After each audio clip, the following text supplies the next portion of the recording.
We're going to get started here in just a second. Thanks so much for joining. And if you would please mute your phones or mute your computer, that would be fantastic. All right, so I'm hearing people join. We'll continue to let people join, but I do want to get started, be respectful of everybody's time. So we'll go ahead and get going. Again, this is Lisa Clark. I'm Director of the Department of Environment, Great Lakes and Energy. Really appreciate everyone joining us. So this is the first meeting of the second phase of the UP Energy Task Force. So before we get started, I'm going to go through and we'll do just a roll call for the members of the task force so that we know who all is on. And then I'll take us through the agenda and share with you what we're going to do today. So if you could please mute your phone, mute your computer if you're participating, but not speaking, so that we can try to avoid any background noise. So first, I'm going to run through a quick roll call of our task force members. So first, my partner in crime, Vice Chair Mike Prusi. I'm here. Great. Hello. And then I've got Tom. Good morning. Is there snow, Mike? Is there snow? There was snow last time. A few patches in the 80s, but it's sunny and 35 degrees here this morning. Oh, we'll take that. That sounds great. All right. And then our UP Energy Task Force Secretary, Tanya Pozlowski. Tanya, are you with us this morning? I'm on. Good morning, everybody. Hey, good morning, Tanya. And then from Bowman Gas Company, Chris Bowman. Chris, are you there? Yes, I'm here. Excellent. Thank you. Next, I've Hello? got, hi, glad to have you. Next, I've got Dave Camps. Dave, are you with us? Yes, I am. Great. Good morning, sir. Inhaling from the beautiful city of Escanaba, Mike Furmansky. I feel like I'm doing like a pump thing. Mike Furmansky, are you with us? Yes, I am. Good morning. Great. The second Mike of the apocalypse. Tom Harrell, are you with us, Tom? Okay. Jen Hill from Marquette. Is here. Good morning. Great. Good morning, Jen. Beautiful East Lansing representing Douglas Jester. Are you with us, Douglas? I am. Good morning. Great. Good morning. And from our friends at MDOT, Aaron Johnson. Are you with us, Aaron? Good morning, Director. I'm here. Great. Thanks, Aaron. And from Cleveland Cliffs, Jim Kachiver. Jim, are you with us today? Good morning, all. I'm here. Hi, Jim. Great to hear your voice. All right. Mike Larson from Michigan Energy Options. Are you with us, Mike? Yep, I'm here. Great. All right. And to the fourth Mike of the Apocalypse, Mike Nystrom. Are you with us, sir? Good morning. Good morning, everyone. Good morning. And from the UP Construction Council, Tony. Tony, are you here? Yes, I am, Madam Chair. Good morning, and good morning, others on the call. Glad you're here. I suspect we don't have him, but General Rogers from DMVA. Okay, he's a very busy guy right now. I will make sure to stay in touch with DMVA. And then from the Public Service Commission, Commissioner Scripps. I am here, Director. Good morning. And from beautiful, oh, I even get to see your face. That's so pleasant. I don't know why I didn't get to see everybody else's faces. Okay. From Michigan Tech, Roman, are you with us, Roman? I think he might have been late to log on. I can't remember. I made it happen, Director. Great. Good morning, everyone. Great to be here. Glad to have you, Roman. All right. And then from KBIC, Chris Schwartz. Chris, are you with us? Any chance you're there, Chris, and getting off mute? Okay. And then I've got from Superior Watershed Partnership, Tanya Sweener. Tanya, you're with us. I'm here. Good morning. Good morning, Tanya. Okay, those are our task force members. Thanks, everybody, for being here. So just to get us started, I wanted to share my gratitude for everything that this group did to complete the first phase of the task force effort. So the phase 1 report you saw just a few weeks ago. I know that was a ton of work, particularly towards the end. So I really appreciate everything that this task force did. I know it was a lot of time and energy that was asked of you, and it really shows in the creation of that document. So, you know, we met, I think, 9 times. We had 7 in-person public comment periods. And then, as I think, you know, I mentioned to you all last time, we received over 1,000 individual public comments. And as you all know, public comment is weighed the same, whether it comes through email or in person or whichever way we receive it. We did get over 800 of those through email. So really appreciate all of you, you know, being willing to take on the task of thinking through offering up those recommendations and then also processing you know, what we heard from public and then including that in the version of the report. So thanks to everybody for all that work. Before we get started with the task at hand, moving us into the second phase of this effort, I wanted to spend a quick minute just doing a brief COVID update because I know that that's something everybody likes to talk about. It's interesting how our work has shifted over the course of these months together. We're coming up on about a year that we have been engaged in this effort. And as you all may remember me mentioning in the last meeting, it's been a big change from a state of Michigan perspective in terms of transitioning to our teleworking approach. But it hasn't really been, it hasn't caused us to miss a beat when it means the work of this group. So we had been employing teleworking capacities all along in order to make sure that we were able to, you know, represent from all corners of our 83 beautiful counties. And so I think that this effort was well organized to be able to keep moving forward and keep the process meeting all of its deadlines. And so I really appreciate that from all of you. From a COVID perspective, though, it is interesting where we're at here on May 12th versus where we were the last time we got together in April and then certainly in February or in March. So today we're at 47,000 cases and 4,500 deaths in Michigan. So those are the raw numbers, but I think what's important to understand is that all these numbers are trending in the right direction. So we're starting to see a lot of improvement when it comes to not only the numbers reported, but also the amount of testing that we're doing. I think all of this is very positive, and I think all of us are really interested in moving towards the light when it comes to the COVID challenge in front of us. So I suspect folks have been spending a lot of time looking at what the state's producing, but I did want to just point you to a couple of things in case they haven't hit your radar. The first thing is I really encourage folks to go look at michigan.gov/coronavirus. That's where all of the information from a state perspective is really being housed. So you can look at all of the recent data in terms of what we're seeing from a testing perspective, from a reported in perspective. You can also see all the latest public health information overall. But I think what's important there too is I'd like to highlight the My Safe Start plan, which is on the website. So again, you all are familiar, construction, outdoor work, manufacturing, these industries are all opening up. But it's necessary that when it happens with the right protocols. So we're also having those conversations at the state. What does it look like to have our people back in proximity with each other? What sort of steps need to be taken? So if you haven't looked at that website, I would encourage you to go look there. The other important component to all of this that I've mentioned a couple of times is testing. We've got to be testing in order to make sure that we see a potential flare up before it goes further. And so Michigan's working to increase our testing capacity up to 15,000 tests per day yet this week.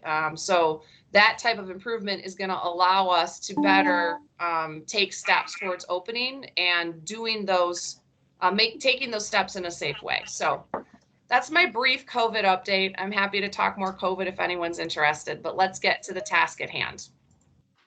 So for the members of the task force, you're very familiar with our task. Our charge is, but I'm going to reiterate it because you know me, I like to reiterate it. So our charge is to assess the UP's overall energy needs and how they're currently being met, to formulate alternative solutions for meeting the UP energy needs with a focus on security, reliability, affordability, and environmental soundness. This includes, but is not limited to, alternative means to supply energy sources currently used by UP residents and alternatives to those sources. Thirdly, our task is to identify and evaluate potential changes that could occur to energy supply and distribution in the UP, the economic, environmental, and other impacts of those changes, and the alternatives for meeting the UP's energy needs in response to such changes. So as I mentioned earlier, we've finished the first phase of our effort. Now the second phase really turns to a more broad discussion of UP energy resources. So what we have in front of us here today is a presentation in two parts around really basing us in the Upper Peninsula's energy markets. So we're going to start with an Energy 101 and then transition over to energy providers, territory rate comparisons, recent changes, and more. And then at the end of our session here today at 11:30, we'll open it up for public comment like we do at every meeting that we have. We've got some fantastic presenters from the Public Service Commission. Kathy Cole is really phenomenal, and her discussion is going to be awesome. We're hoping that it's iterative and that we can have dialogue among the task force members and Kathy as we go through this. So before we get started, I want to do a little bit of task force business. So first, I need a motion to approve today's agenda. Do I have a motion to approve today's agenda? So moved, Mike Nystrom. Thank you, Support Mike. Tony Ratasky. Thank you, Tony. Any discussion on today's agenda? Okay, all in favor? Aye. Aye. Aye. Any opposed? All right, so we've approved today's agenda for May 12th. And then Kimber sent you last Friday, May 8th, a version of the meeting minutes from March 13th. Can I have a motion to approve the meeting minutes from March 13th? So moved, Madam Chair. Nystrom. Thank you. And support? Douglas Chester. Thank you. Discussion on the meeting minutes for May 8th. I'm sorry, the March 13th meeting minutes you received on May 8th. Any questions, concerns, corrections?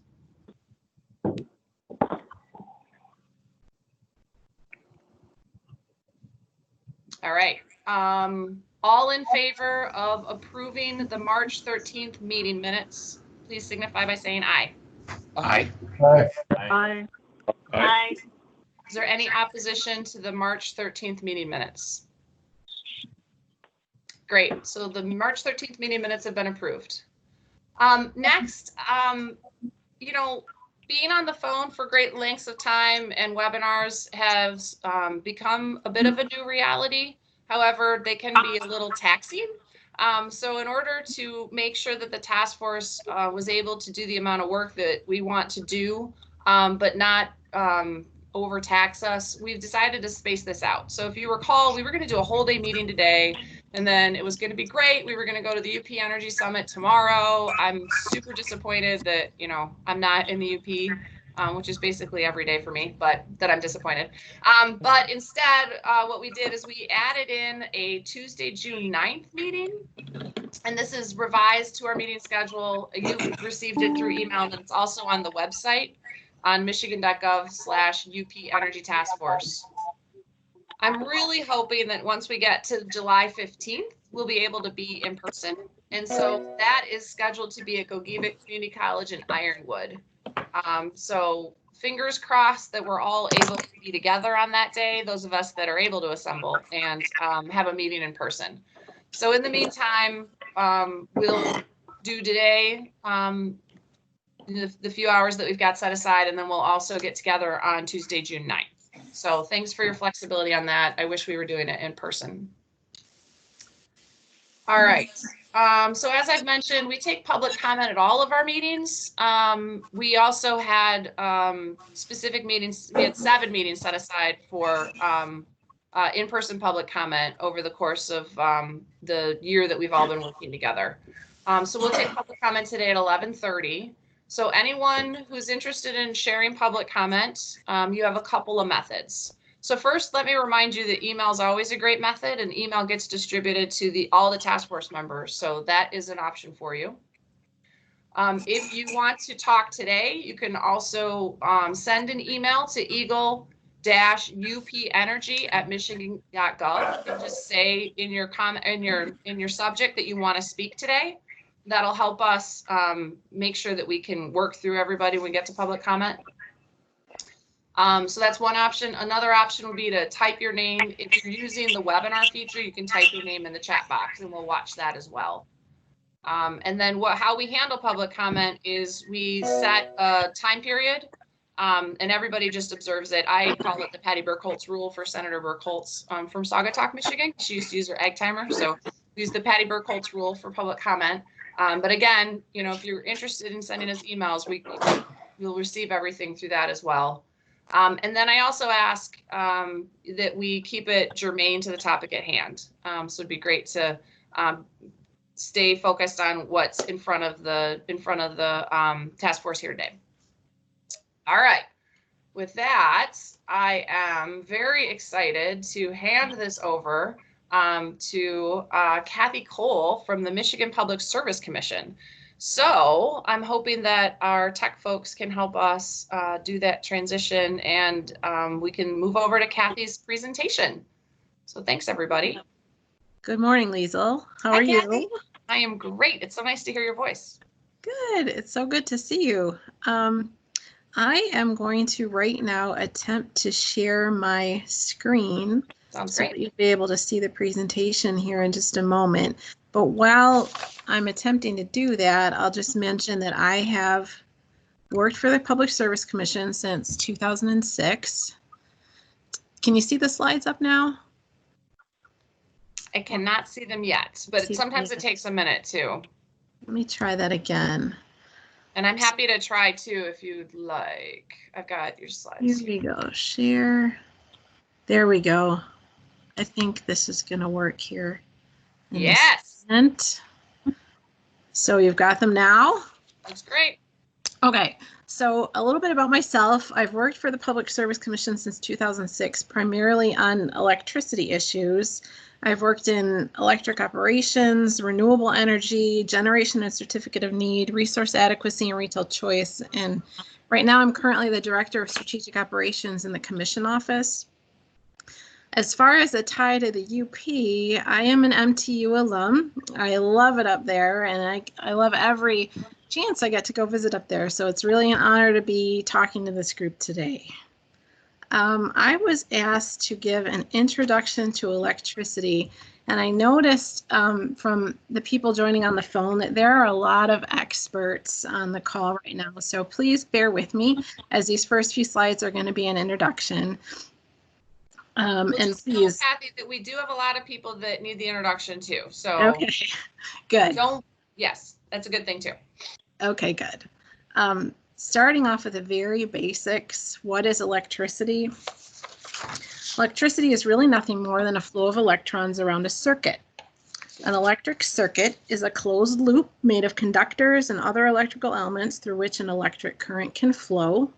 The current flows from positive to negative. As you can see, the arrows going around our little sample circuit there. And it is showing that it's a closed circuit.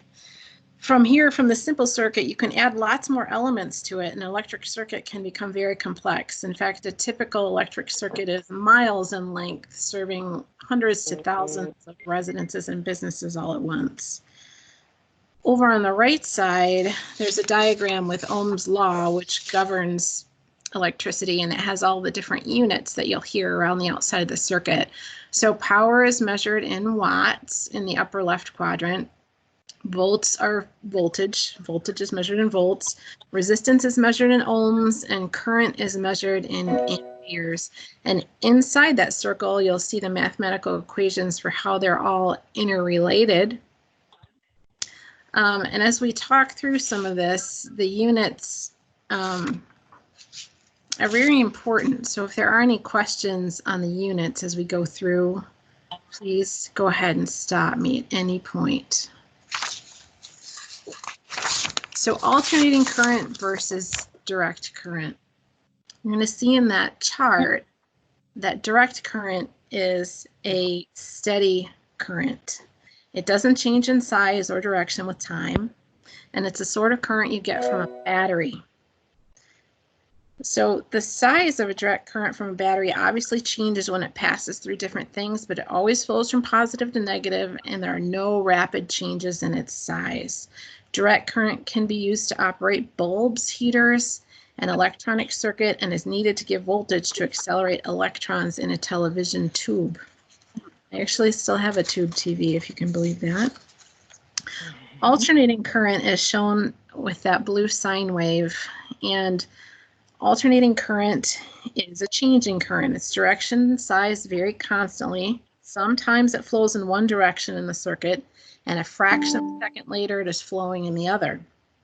Alternating current is used in all transformers, and it is an alternating current that electricity is transmitted long distances across the country.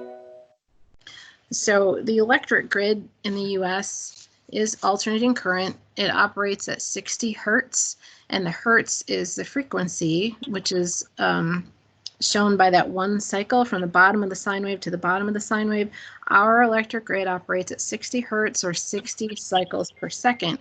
And when you hear about things needing to be synchronized to the grid, that's really what they're talking about, is synchronizing to this frequency, to this same sine wave, because a typical tolerance on this frequency for the electrical grid is plus and minus a half a hertz. So needs to be at 60 hertz plus or minus a half a hertz to be synchronized to the grid. Another key concept is demand versus energy. So there's kilowatts and there's kilowatt hours. A really simplified example would be if you look at a typical hair dryer or even a light bulb or some appliance, but like my hair dryer says 1200 watts on it. So what that means is that when I plug in my hair dryer and I turn it on, at any given point, it's using 1200 watts of power, but it will not use 1200 watt hours of energy unless I leave it on for a full hour. So what this curve is showing is that the demand is going to change over time. This is this could be for a home, a business, a utility, service territory. It doesn't matter. The demand is going to change with time, and the energy consumed is also going to change with time. The difference is that the demand is a point on the curve, and they're showing a peak demand there at a certain point, and the energy consumed is the area under the curve. So those are the two main differences between a demand kilowatt megawatt or an energy kilowatt megawatt hour type of measurement. Before we move away from all these different elementary concepts and units, are there any questions? Questions from task force members for Kathy? No, they can't hear. Or they can't hear me. Okay, we'll keep going, and then if there are questions later, just stop me again at any point. So this diagram is showing a graphic of an electric grid. Electricity can be made from a fuel source, such as coal or natural gas, that is burned to make water. Burn to heat water, and make steam, as will be shown in this baseload power plant that is shown right in the center in the back. So when the power is produced in the traditional electric grid, it goes out onto the transmission system, which are the higher towers on the upper right, the taller towers that are operating at high voltage. In Michigan in the UP, the transmission system is owned and operated by ATC, American Transmission System. So it's going over these high voltage lines such as 345 kV, 138 kV, and then it will go to a substation. And in these substations, there's a whole lot of equipment. The main piece of equipment that changes the voltage so it can be transmitted further down the system is a transformer. The transformer is going to take that high voltage electricity and step it down to a little bit lower voltage. This diagram then has it going to a sub-transmission system, which could be considered like a lower voltage transmission or even a high voltage distribution, depending on the different utilities and territories. So it's stepped down, it's going through this sub-transmission system, probably to another substation. And this substation in the lower left is going to transform that voltage again into something lower so that it can be distributed to residences and other customers. The distribution system is operated at lower voltage and has traditional looking poles that you'll see going through the neighborhood for overhead construction. And it goes all the way to the meter that is usually on the side of the customer's building or the residence. Now, there are certain customers who have higher higher power needs than a typical residential customer. So it is possible that you have customers connected at higher voltages where they may be connected to a sub-transmission system, or if they're very, very large, it's possible that they could also be connected to the transmission system itself. So we're going to take just a few minutes to talk a little bit about these different parts of the electric grid. So we mentioned that electricity can be made from a fuel source that can be burned to heat water and make steam. In the upper left corner picture, that large white housing has a steam turbine underneath it, and that's inside a power plant.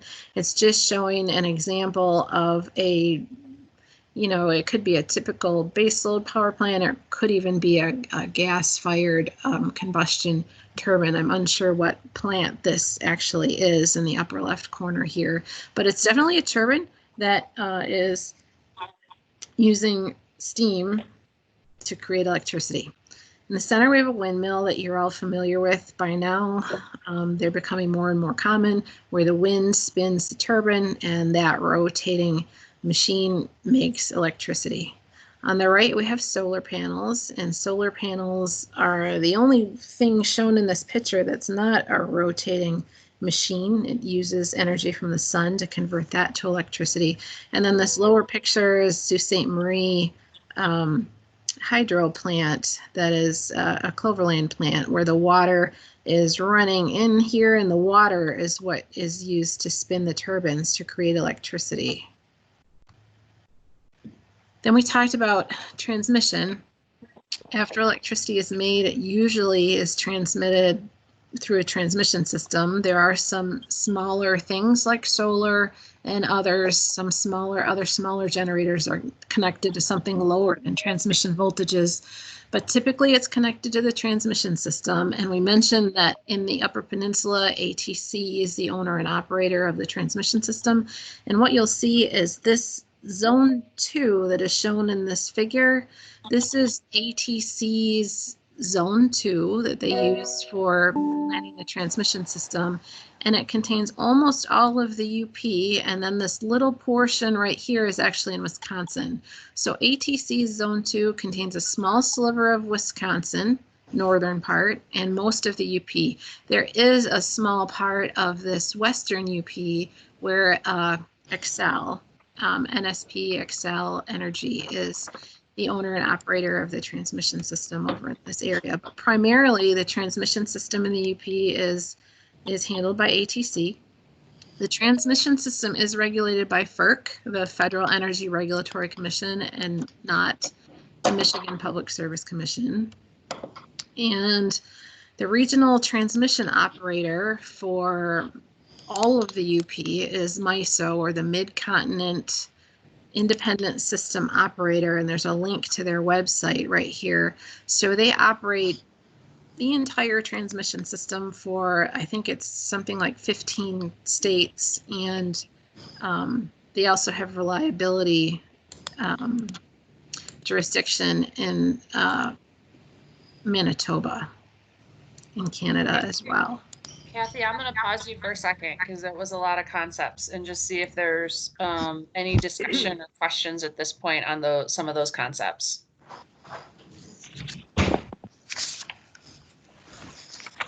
All right. You guys are troopers. There's a robust debate on Twitter right now about whether it's MISO or MISO, just FYI. Is that right? Mm-hmm. Okay.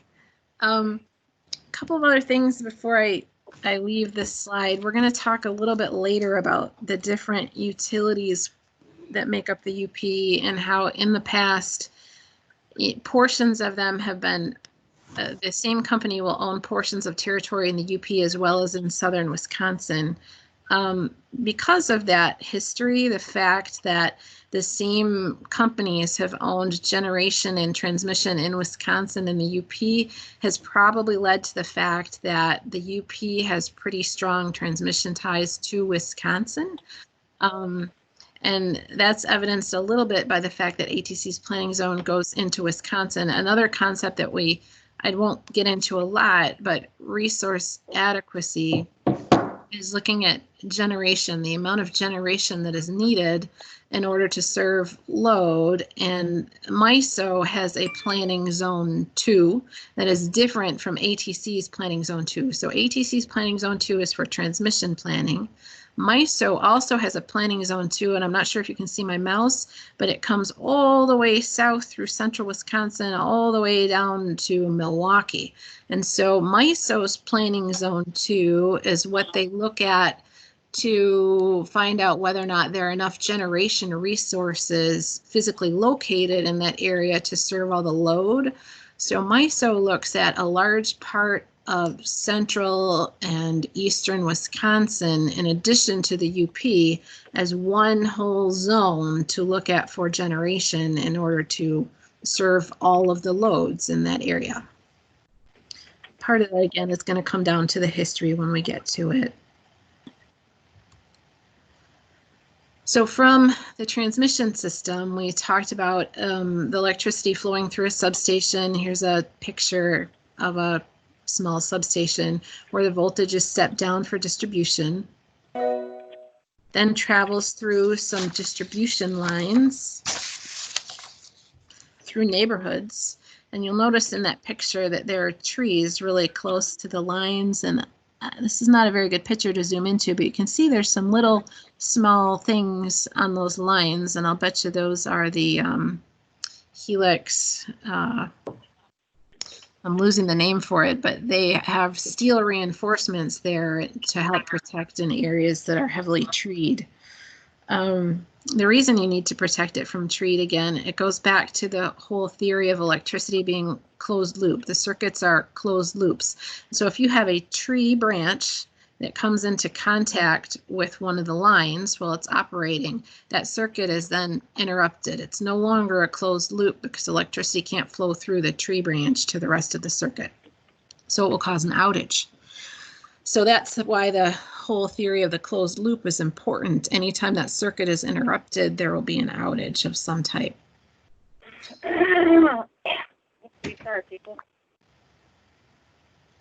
So from the distribution lines, we can see a picture of a pole, and there's lots of electrical equipment hanging from this pole. This, the T shape on these poles are called cross arms. Part of the purpose of the cross arm is to connect the lines and connect some of that other equipment. The cross arms shown in that picture have several things connected to them.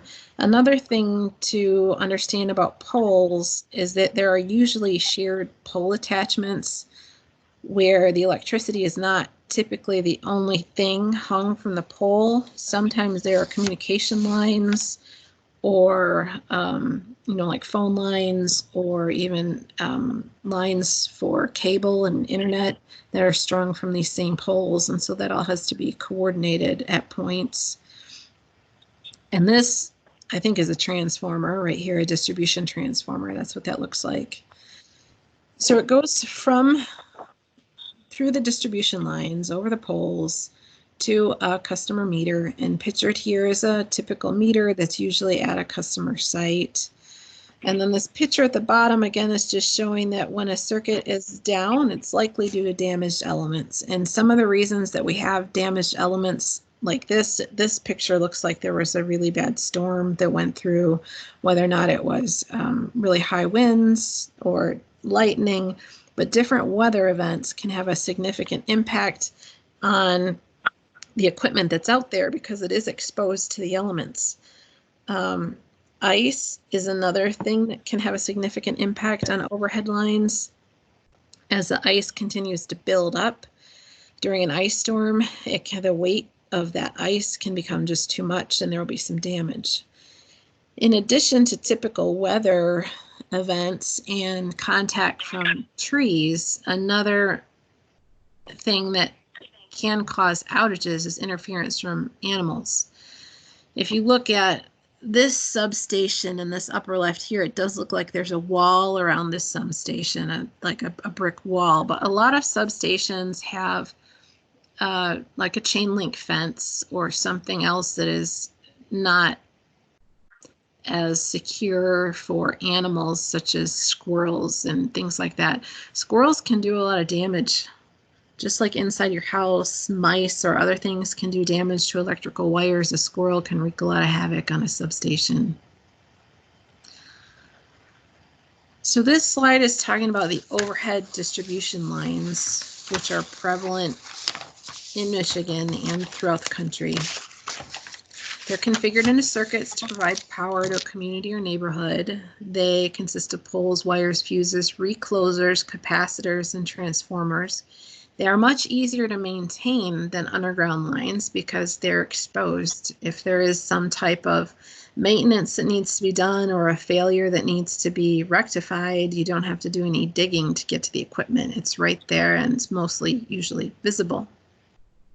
So they do require periodic line clearing, and that's really trimming trees and other things like that to make sure that there isn't any interference from those branches with the lines. We also don't want any trees falling into the right-of-way. That can cause a lot of damage to the lines as well. So a typical distribution voltage level ranges from 5 kilovolts to 25 kilovolts. And like we already talked about, pole attachments by others include phone, cable TV, high-speed interdot, MDOT, and other telecommunications. And then we have a picture here of some underground distribution lines. You can see that trench that's been dug, and there's cables right down here inside that trench. They're used in 4 primary situations, and those would be for leaving a substation, for metropolitan city type of environments such as downtown Detroit. Residential subdivisions have a lot of buried underground distribution lines. And then also if there is a customer that is not in a residential subdivision that wants to have their lines underground instead of overhead, that can be accomplished by a request to the utility. However, that customer usually has to pay part of the cost to have that buried underground instead of overhead. So underground lines are 5 to 10 times more expensive to install than overhead lines, primarily due to digging a trench, and they're also made out of some different materials. The benefit to underground lines is that they have less frequent outages. The bad part about it is that the outages sometimes are longer because it takes longer to dig up the equipment to make the repairs. And underground lines are mandatory in some new subdivisions. Any questions about electricity transmission or electricity distribution in general? Any task force members have questions for Kathy? Okay. So far, so good. All right, let's talk about Michigan electricity rates. In Michigan, most of the investor-owned utilities, or the ones that are regulated by the Michigan Public Service Commission, have rates that are broken up into 3 major components. A customer charge, which is a monthly charge to compensate the utility for the cost of making sure that we always have access to electricity, such as the meter and the billing. A distribution charge, which is a charge per kilowatt hour for delivery of the electricity. Utility plant, O&M is operations and maintenance expense, taxes, and things like that. So the distribution charge, when they talk about utility plant, they're talking about things like those lines, the fact that the lines are there that cost something, there's a cost to maintain those lines. Those things are part of a customer distribution charge. And then there's a power supply cost recovery charge, and that's for the fuel and purchased power expense. So the rate's set by the utility, or if they're a choice customer, it's set by the alternative electric supplier. It depends on who the customer is purchasing electricity from, and it will be labeled as such. So fuel costs are things like coal, natural gas, and the things that are used to operate a particular plant. For things like wind that doesn't have a fuel cost, it's going to be obviously cheaper, wind and solar. And then there are many utilities that we'll talk about later that purchase power either from the MISO market. MISO is that Mid-Continent Independent System Operator that we talked about. They'll purchase power from the market, or they may have a contract with another utility to get power.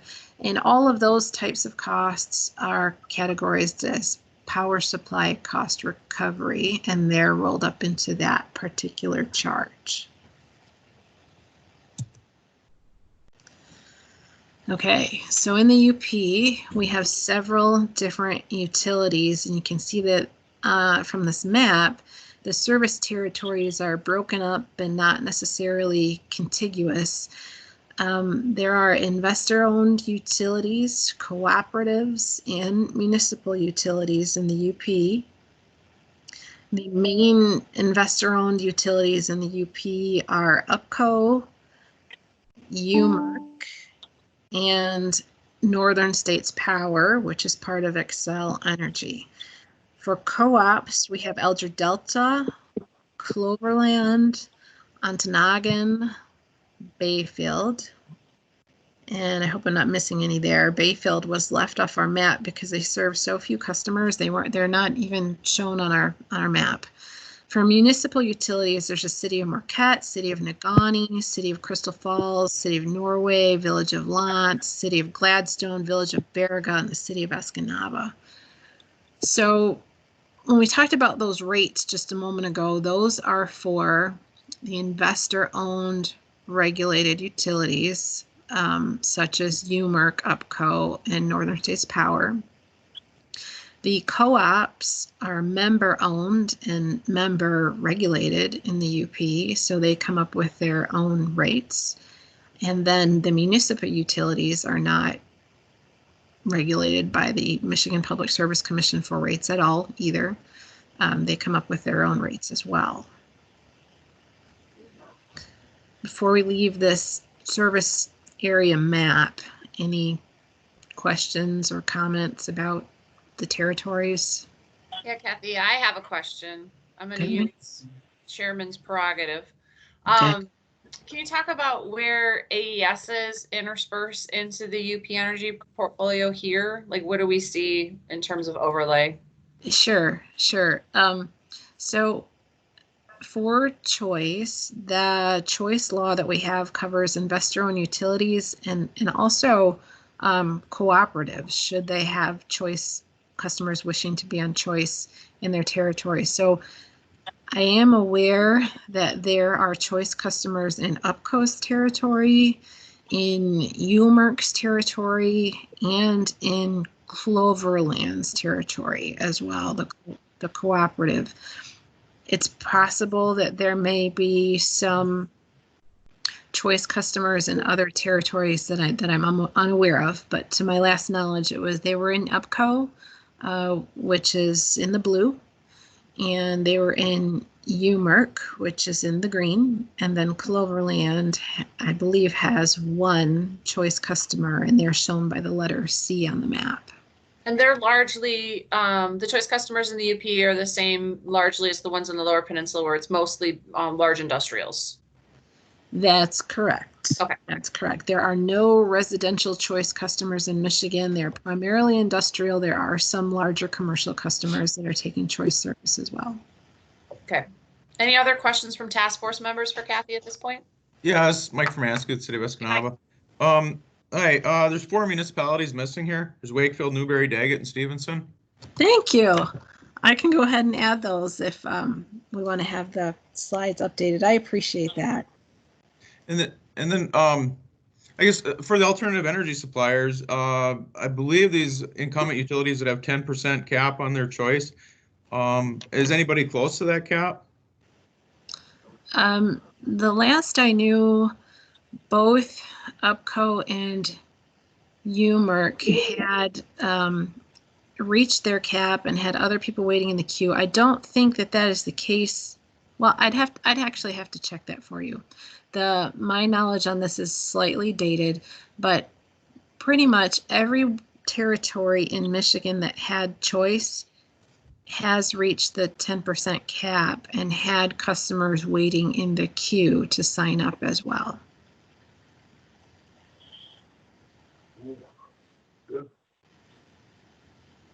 Any other questions from task force members for Kathy? This is Jen. I don't know how relevant this will end up being, but it's my memory when I was learning about this stuff that Michigan Tech is a choice customer. Just to be, which is not I guess you could say it's a large commercial, but you know that for sure, Roman? I certainly do. Yes, we are.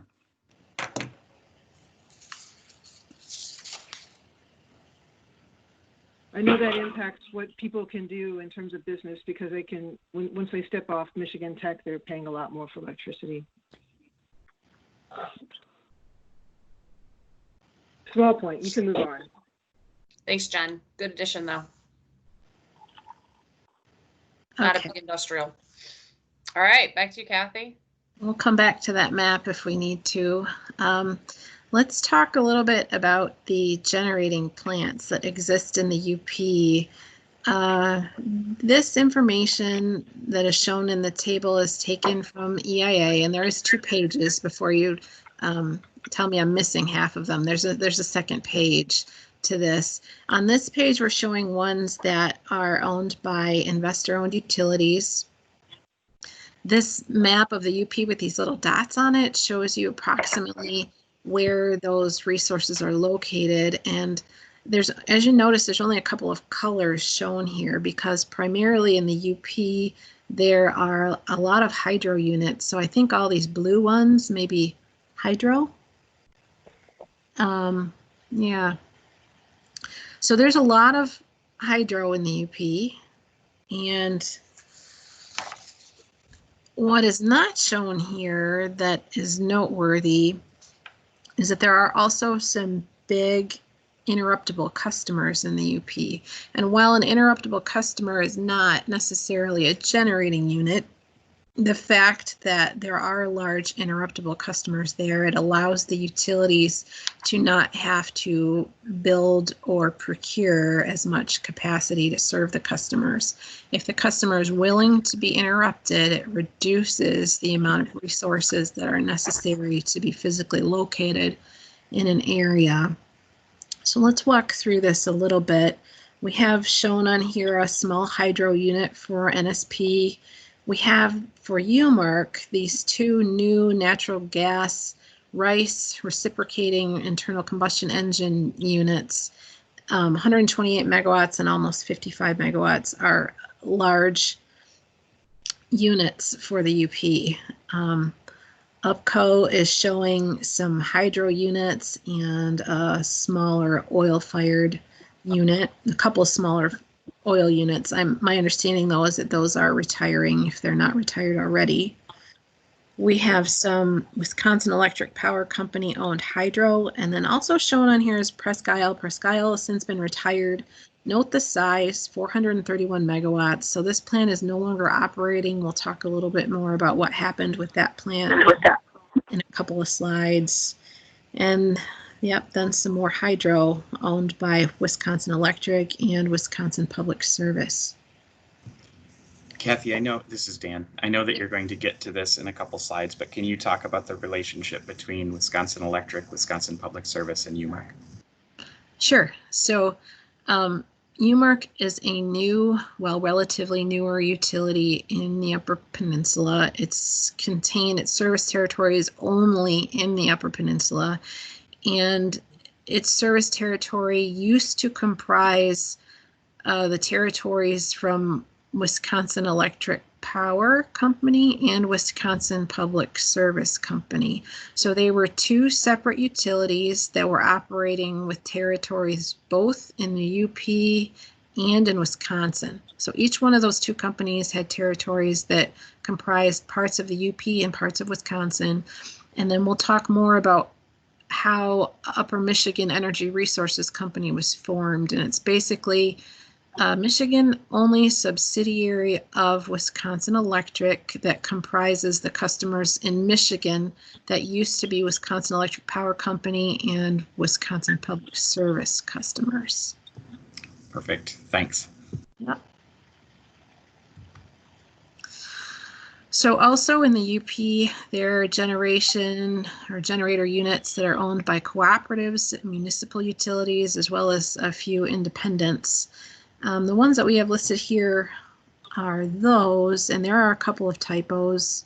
So there's an extraneous B here at the end of Crystal Falls, and this plant 4 for the city of Marquette, I believe, is diesel instead of gas. So that's a correction that will have to be made going forward. But there are units that are owned by the city of Marquette, Crystal Falls, Cloverland. There's the city of Norway. There's also some different independents as well, such as the wind.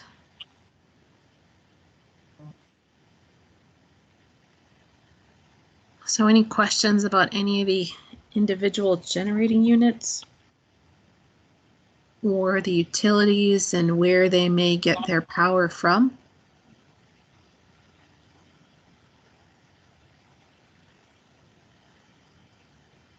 Some of the ones that don't own generation, they do contract for energy and capacity from other utilities that may be located in Wisconsin or Minnesota. It's possible they can, yep. This is Lisa. I was wondering, do we see much import, or what's that balance between use of transmission and importing from other places, mostly Wisconsin, I'm guessing, versus what's generated in the Upper Peninsula? So with the retirement of Presque Isle, which was a 400 plus megawatt plant, replaced by those RICE units that are significantly less capacity, there does seem to be that coupled with the fact that we have some very large interruptible customers where there aren't resources planned for them. Those things coupled with a previous historic reliance on contracting with utilities that were in Wisconsin or Minnesota or other places does lead to the fact that there are lots of UP customers that are being served by generation that is outside of the Upper Peninsula for a lot of reasons. Some of it is historical because those utilities used to be so tightly interconnected. There's generation by those Wisconsin companies was planned to serve all of their load, and at one point they had load in the UP. So there's Wisconsin generation that was built to serve not just their Wisconsin load, but some of the load in the UP as well.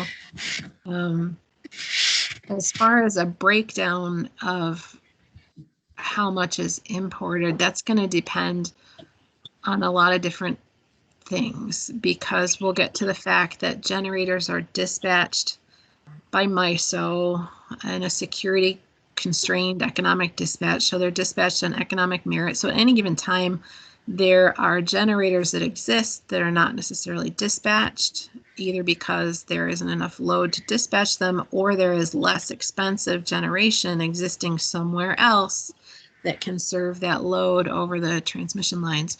So that is on more of like a day ahead and real-time basis, but there are utilities and co-ops and municipal utilities that don't, in the UP, that don't own enough generation to serve all of their load, and so they have longer term contracts with some of those utilities that are located in Wisconsin or Minnesota.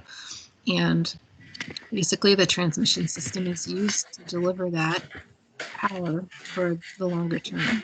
Now, those contracts between the different utilities are typically confidential, and a lot of them are between cooperatives and municipalities that are not regulated by the Public Service Commission. So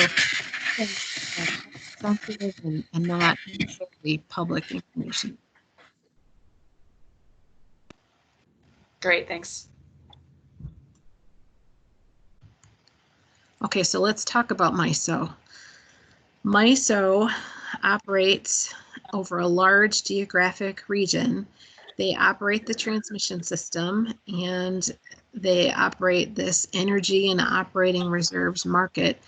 And we talked a little bit about that security constrained economic dispatch. It means that they look at all of the generators in the footprint, and they're going to dispatch the cheapest generators first, and then they're going to dispatch the next most expensive and the next most expensive, and they're going to keep getting more expensive in the dispatch stack until the load is reached at any given point in time. What we're showing in this lower left is a screenshot from the MISO website that shows their market LMPs at a given point in time, and this was a very low price point in time, but prices right now in the MISO market have been very low because the loads are depressed.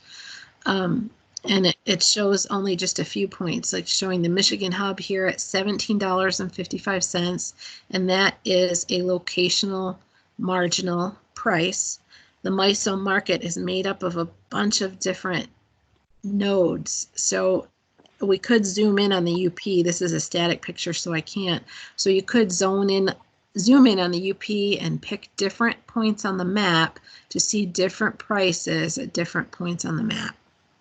And what these color gradients show is basically these darker color gradients down here at the Illinois-Indiana border. This is lower priced than this medium blue, and then this lighter color here, this like teal green, and for some reason had a little bit of a higher price right here. So the security constrained part of the economic dispatch means that it's going to dispatch those units in economic merit order, just like we said, least expensive to most expensive, until we come to a point where we can't necessarily dispatch a given unit because there is a transmission constraint of some type, whether it is a reliability issue of some type, like you'll meet a thermal limit on a line, and if dispatching a particular generator at a given point in time is going to overload a transmission line, it will not be dispatched, and they'll move up to the next most expensive one in the stack. So that's the security constrained part of it, is that it will not allow the transmission system to become overloaded by the dispatch.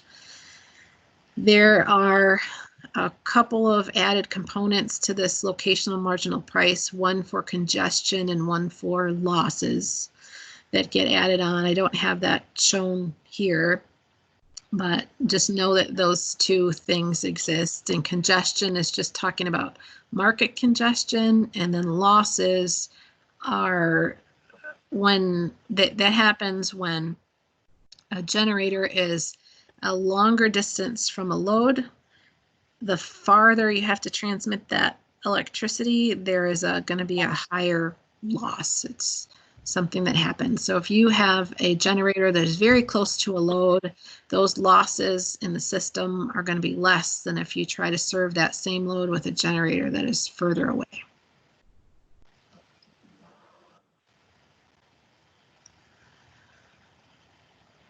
So this little pie chart here just shows what's available within MISO, in their MISO market from a capacity standpoint through the whole footprint. It's not specific to the UP. Kathy, while you were doing this, I actually went onto the live site, and interestingly, Michigan is a little higher than it is on your chart, but Minnesota is much higher. So Michigan's now 1840 at the hub, and Minnesota's 3114. So there's some reversal going on, and then for those following the UP, there's a little bit of a range from 17.90 at Lantz to 18.49 at Escanaba among the four UP nodes.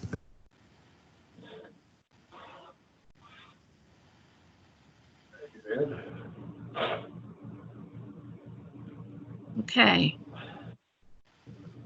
Thank you, Dan. So if there are questions that come up about MISO, there are lots of things that could come up. Just interrupt at any point. So here, this lower left is showing the MISO reliability footprint. Their market footprint is a little bit smaller. It doesn't include Manitoba, I don't think. But this is just pictures just showing you how large of an area they have to watch out for on the electric grid for reliability purposes. Part of the thing that they do is transmission planning. So in addition to operating the transmission system and operating the market, the transmission system is also planned to make sure that electricity will be able to be delivered reliably. ATC, as part of that MISO planning, they have their own 10-year assessment that they conduct, and this information was taken right from ATC's website. And again, this information is applicable to ATC's Zone 2, which is shown here. It's most of the UP and a tiny fringe part of northern Wisconsin. So what ATC is showing for transmission projects right now that are planned are listed right here. They're going to go in service between 2019 and 2021, and it shows that these projects are needed for reliability, condition, and performance of the system. So this one right here, this last one, there may be questions about, or we can talk more about here, but the Mackinac-McGulpin 138 kV line submarine cable replacement. So what this is the underground cables that connect the Upper Peninsula to the Lower Peninsula right here. So a little while ago, I talked about the UPV being very tightly connected to Wisconsin from a transmission standpoint, and the fact that lots of UP utilities, co-ops, and munis may actually source electricity from Wisconsin or Minnesota. There is a lot less of that happens between the Upper Peninsula and Lower Peninsula, and that's primarily due to the limited connection in these submarine cables that connect the Upper Peninsula and the Lower Peninsula together. There was a recent, well, relatively recent, I don't know, in the last 10 years, there was an investment made at this connection to, instead of having it just flow uncontrolled in an AC type flow, there was a back-to-back AC to DC to AC. They call it a converter, an HVDC converter, and that was put in there to be able to control the flows across this interface between the Upper Peninsula and the Lower Peninsula. One of the reasons that's necessary is that because we are a peninsular state and we have these lakes here, there's a potential for loop flows to happen on the transmission system, and they typically go around the lakes.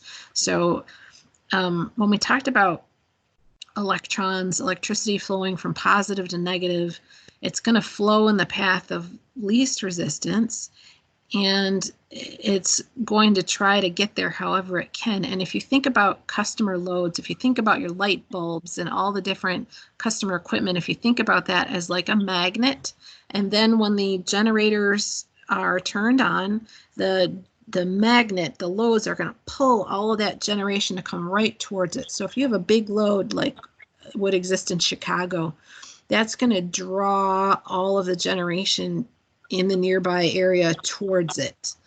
And so we have a large pumped hydro unit in Ludington in the Lower Peninsula on the shore of Lake Michigan. It's almost 2,000 megawatts. And so at some points it's a generator and some points it's a load because it's a pump storage hydro unit. So when it's operating as a load, when it's pumping water, it's going to try to draw all of the generation towards it. And there's a lot of generation west of Michigan that wants to come towards that big load when they turn it on. So some of it will flow south of the lake through Chicago. Some of it will flow north of the lake through the UP and try to come down through this connection between the Upper Peninsula and the Lower Peninsula.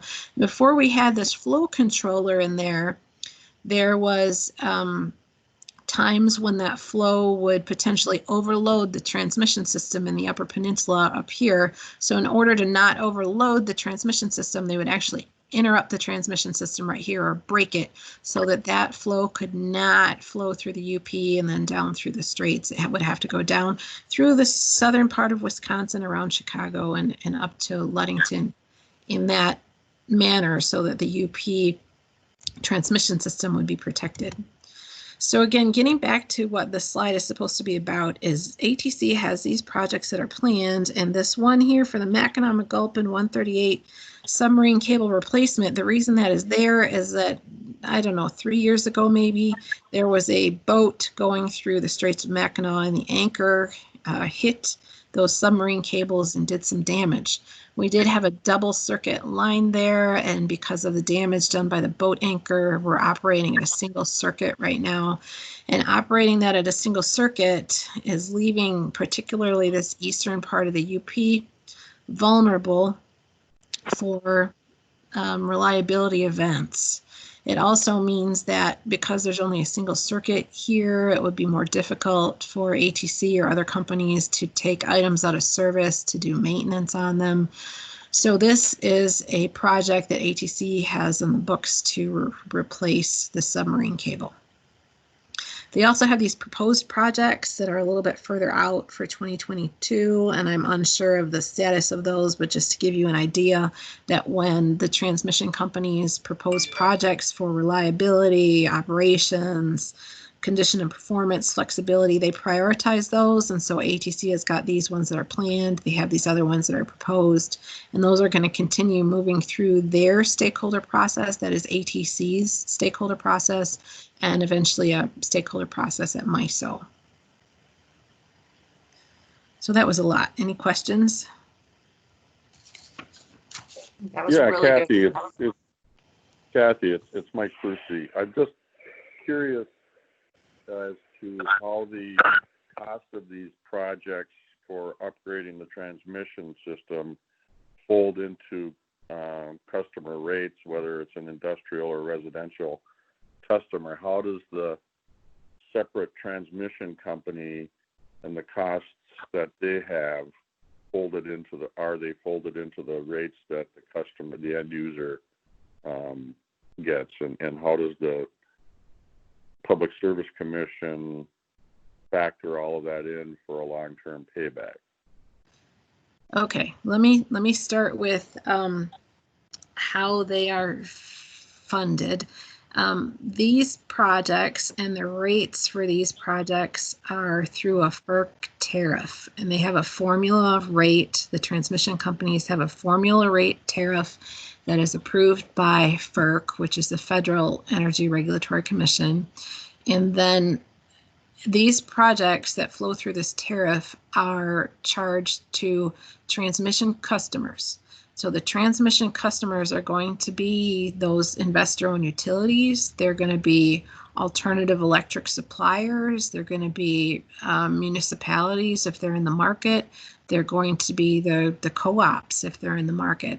So ATC's formula rate is charged to all of those different providers, and then those providers pass those costs on to their customers. The investor-owned utilities that are regulated, where the rates are regulated by the MPSC, those rates are part of the power supply cost recovery charge, just like fuel and power purchase agreements. That's how it's considered, because it's part of the market and the part of obtaining probably the purchased power. It would be considered as part of that. So they do flow through the power supply cost recovery charge. As far as the alternative energy suppliers, I don't have any knowledge about how those are passed on. My gut is that they are passed on to those choice customers in a similar manner. And I would expect that the co-ops and municipalities would similarly do that. Now, your question about how do we make sure that they're kind of making good investments, if I'm interpreting that question properly, these transmission projects are vetted by ATC in a stakeholder process, and they're also vetted by MISO in a stakeholder process as part of their transmission expansion plan. The Public Service Commission does have staff that monitor those and participate in those as well, as do some of the companies, representatives on this phone call. In fact, some of them participate in those processes as well, where the transmission company will come in and talk about why they need the project, how much it costs, and what potentially some alternatives to the project would be. In the MISO process, there is a potential for another entity to bring in a non-transmission alternative that could potentially solve a similar problem or solve the same problem with a different type of investment. And that stakeholder process is really where those things are worked out.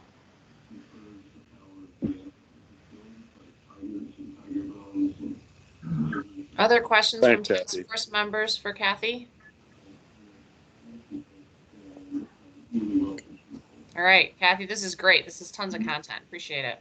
All right, so a little history. We sort of talked about this already, and I won't read this slide verbatim, but the gist of it is that some of the investor-owned utilities in the Upper Peninsula at one point in time were part of a Wisconsin-based company. Some of the more recent changes came with UPCO and from UMERC. UPCO was, in the past few years, was bought by a private equity firm, and with that purchase, they operate as an independent utility owned by that equity firm, independent UP-based utility, and are no longer connected with the Wisconsin companies.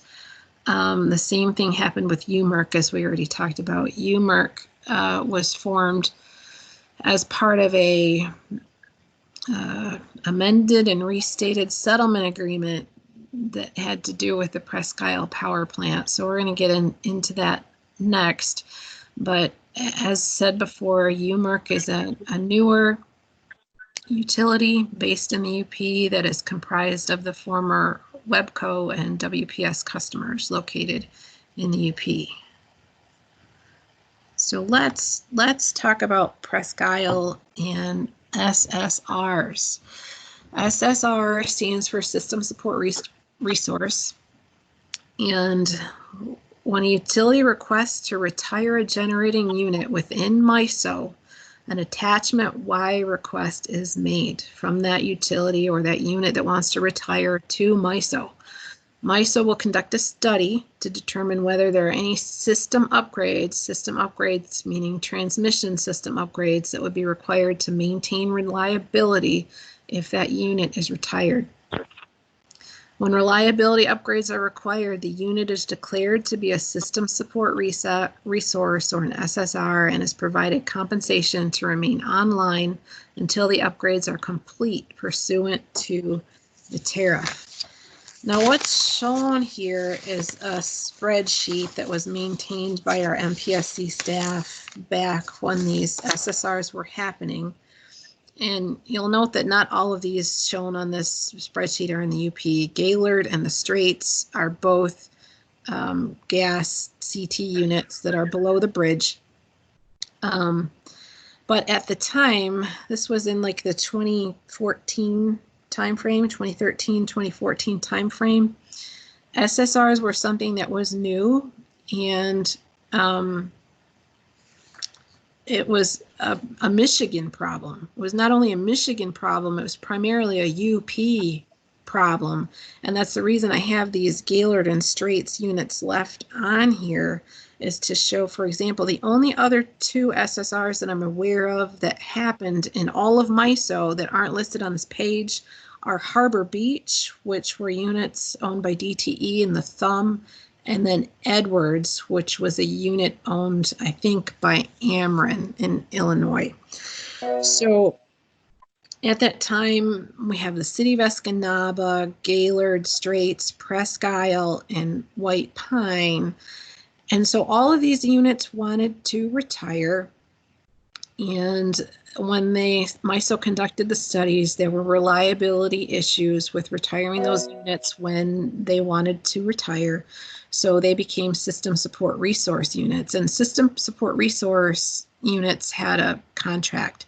So this contract start date is showing you the time frame and then the total cost associated with the contract.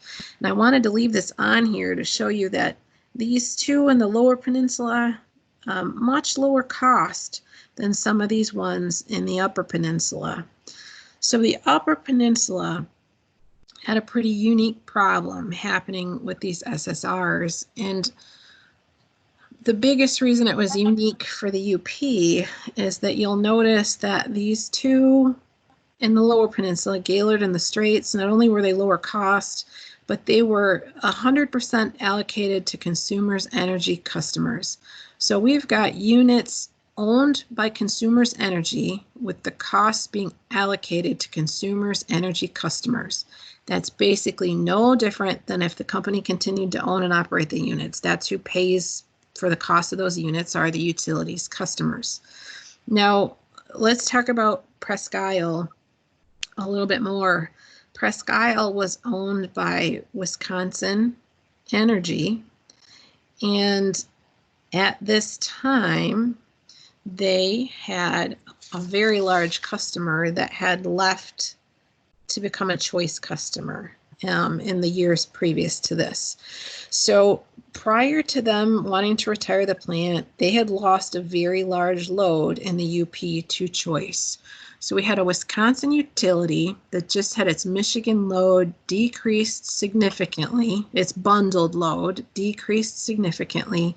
And at this time, these types of plants, particularly coal plants, were looking at expensive retrofits to be made for environmental upgrades if they were going to stay in service. So there was 2 issues going on with this one. The other ones had similar issues with not enough load to support them and issues with environmental regulations as well.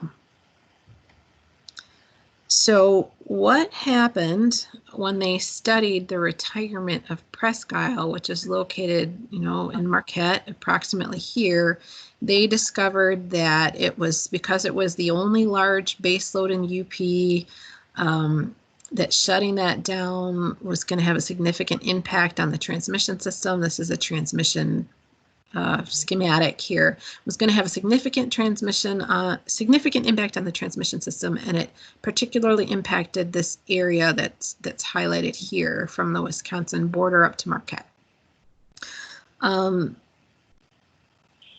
At the same time that all of this was happening, Wisconsin Energy, who had lost a lot of its Michigan load, had decided, or maybe not decided, but maybe recognized that its Wisconsin customers would then be paying for a plant in the UP of Michigan that would not necessarily be serving Wisconsin Energy customers. It would be serving a whole bunch of customers from different utilities or different entities.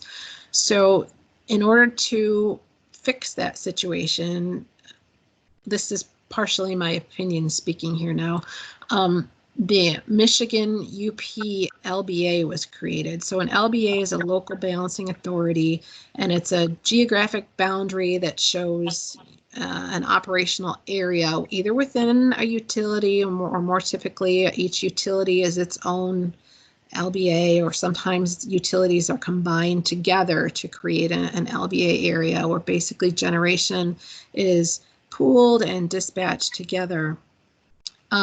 So previously, the Presque Isle power plant that was part of Wisconsin Energy was part of a larger LBA that included part of Wisconsin and part of Michigan.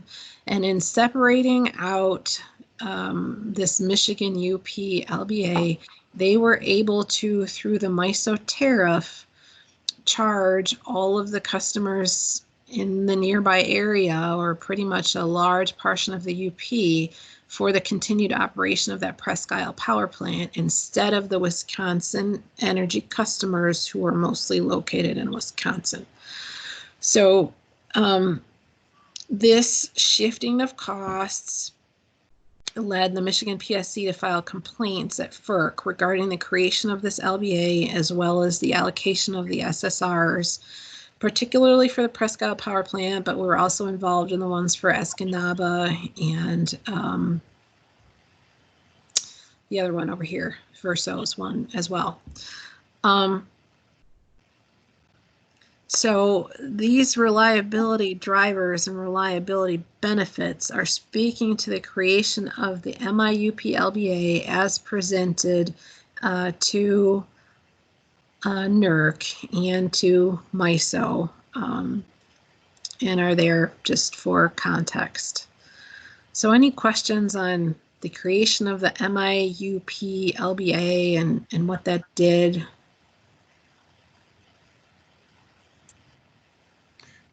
This is Mike Formansky. Not so much on that, but just a comment on Escanaba's SSR.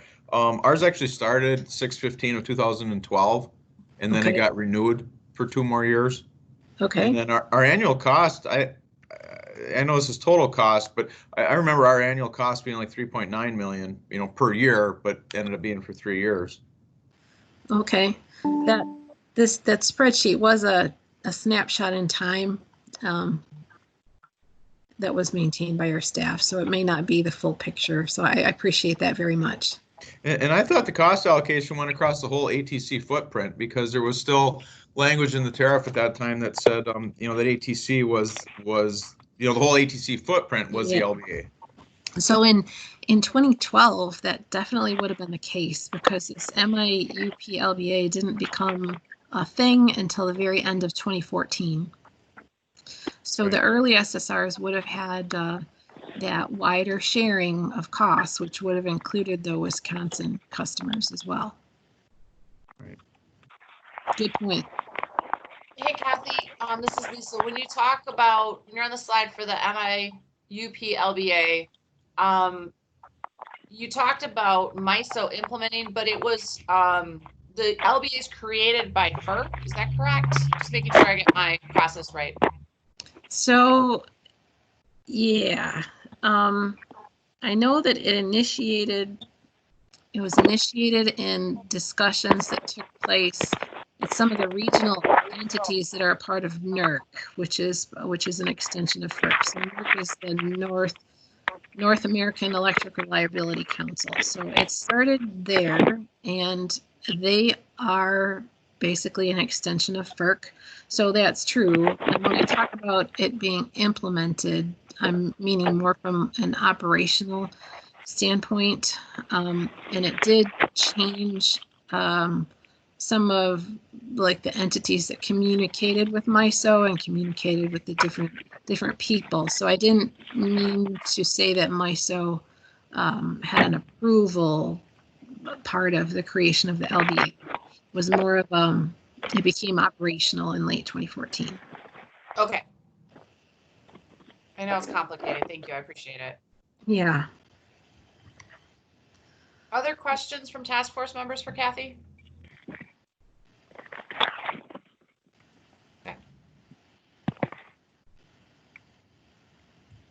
Okay.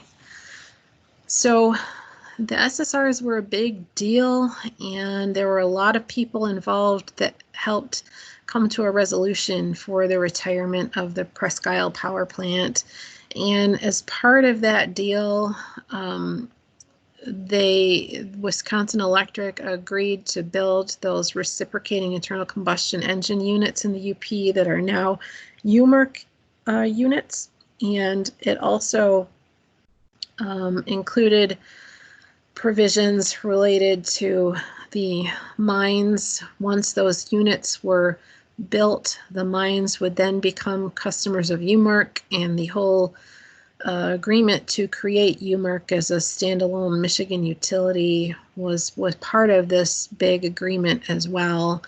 The administration was involved, but the main point is that this agreement allowed us to move forward to retire PIP, build these units, and have a new structure for that UMERC utility, which is still owned by a Wisconsin company but operating in the UP. Any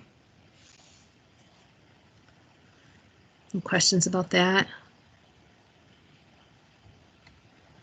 This next slide is showing the RICE units, or one of them. It's showing what the site looked like on April 4th, 2018, and what it looked like on September 12th, 2018. It shows the sizes of the generating stations. They did become commercially operational in the spring of 2019. So they came online pretty quick. Understand that they're running very well and running quite a bit of the time.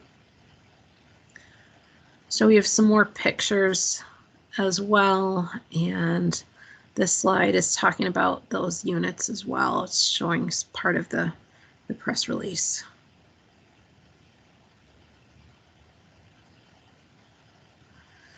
The only thing I want to add is that with the retirement of Presque Isle, which was a large coal plant, the amount of coal generation in the UP was basically taken back to a very minimal level with the retirement of that plant, as we talked about before.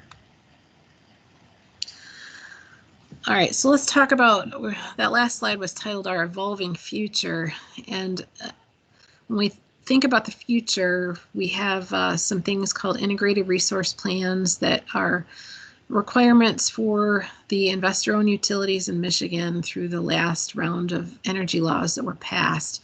And an integrated resource plan is basically a plan for how the utility is going to serve its customers going forward in the future.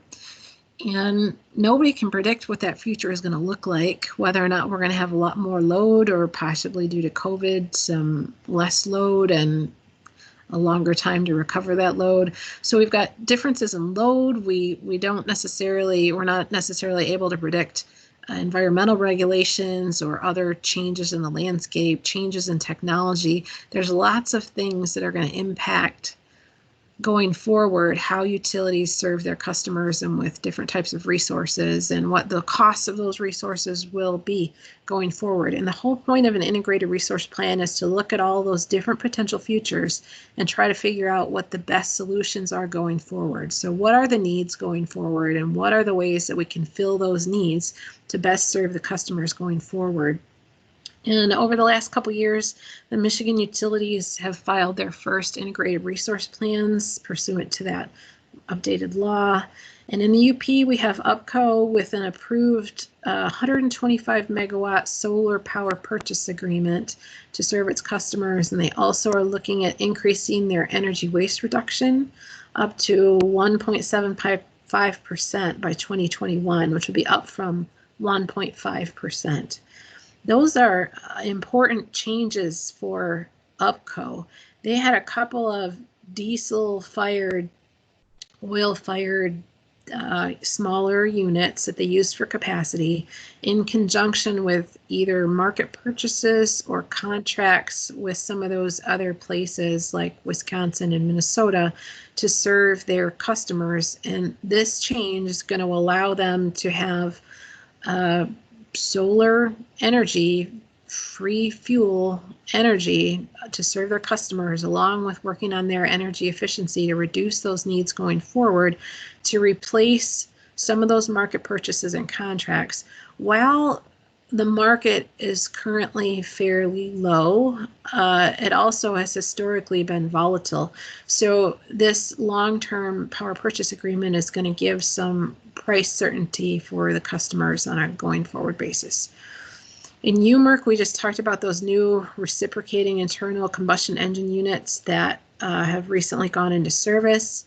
That coupled with some large interruptible loads is pretty much how UMARC plans to meet the needs of its customers going forward. They are going to be required to file another IRP coming up in a couple of years after they get some more experience operating those RICE units under their belt, to take another look at whether or not they can increase their energy waste reduction or if there are other needs going forward.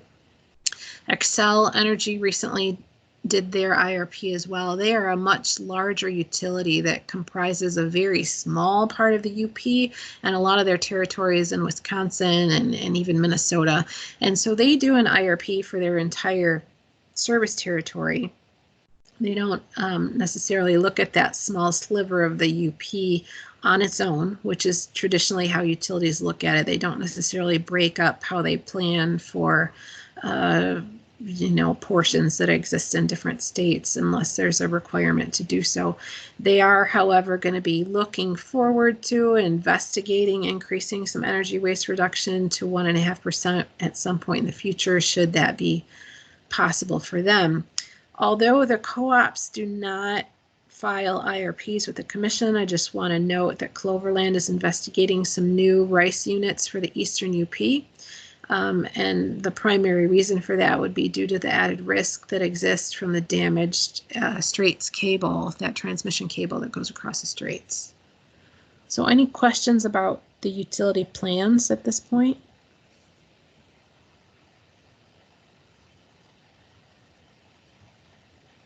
Okay.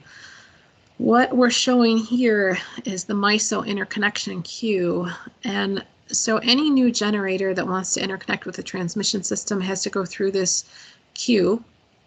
This area here in blue shows the majority of the UP and the eastern half of Wisconsin, which MISO considers the interconnections in this footprint to all be in one area. They're showing it as the East ATC UP area.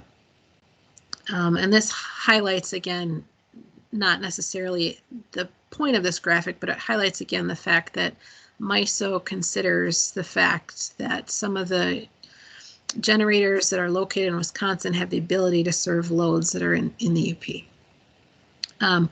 In the MISO interconnection queue, I've listed all of the generators with active queue status in the MISO queue that are located in the UP. You can see there's not very many of them right now. Here is the breakdown for those ones that are in the UP where there's that large solar installation.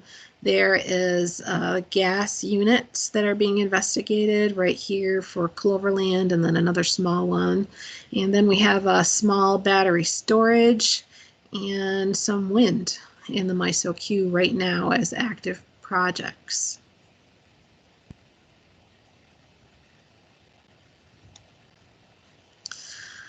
Another thing that I want to touch base on, and any questions on the utility plans or the MISO queue before I switch gears one more time? Yeah, Mike, can I ask you again?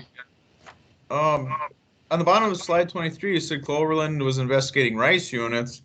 So I'm guessing that's not them on the bottom of 24 where you got combustion turbines.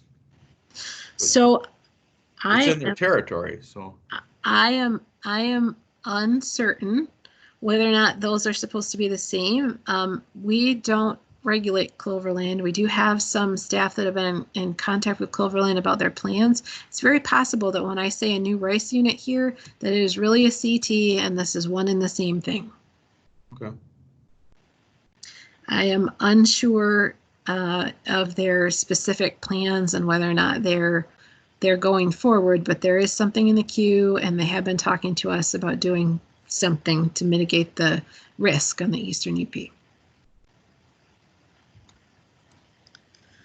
All right, so let's talk about that Eastern UP area one more time. There was a study that Governor Snyder had requested MISO to conduct. This was a few years ago, 2017-ish timeframe. Yeah, it's 2016, it's right there. And they wanted MISO to look at conducting a study to upgrade the transmission system in the Eastern UP to connect to Sioux, Canada, because there is no connection there right now from the UP to Sioux, Canada from an electric transmission standpoint, to strengthen the interconnection to the Lower Peninsula, and also to look at generation, potential new generation in the Eastern UP, and also potential new generation in the Northern Lower Peninsula, to see if there were improvements that could be made that would be cost effective in that region. And basically what the study found is that there would be significant reliability upgrades needed if we were going to connect to Ontario through the Sioux, and those upgrades were cost prohibitive. There also was not really any benefit found at this point, or at that point, to strengthening that connection with the Lower Peninsula.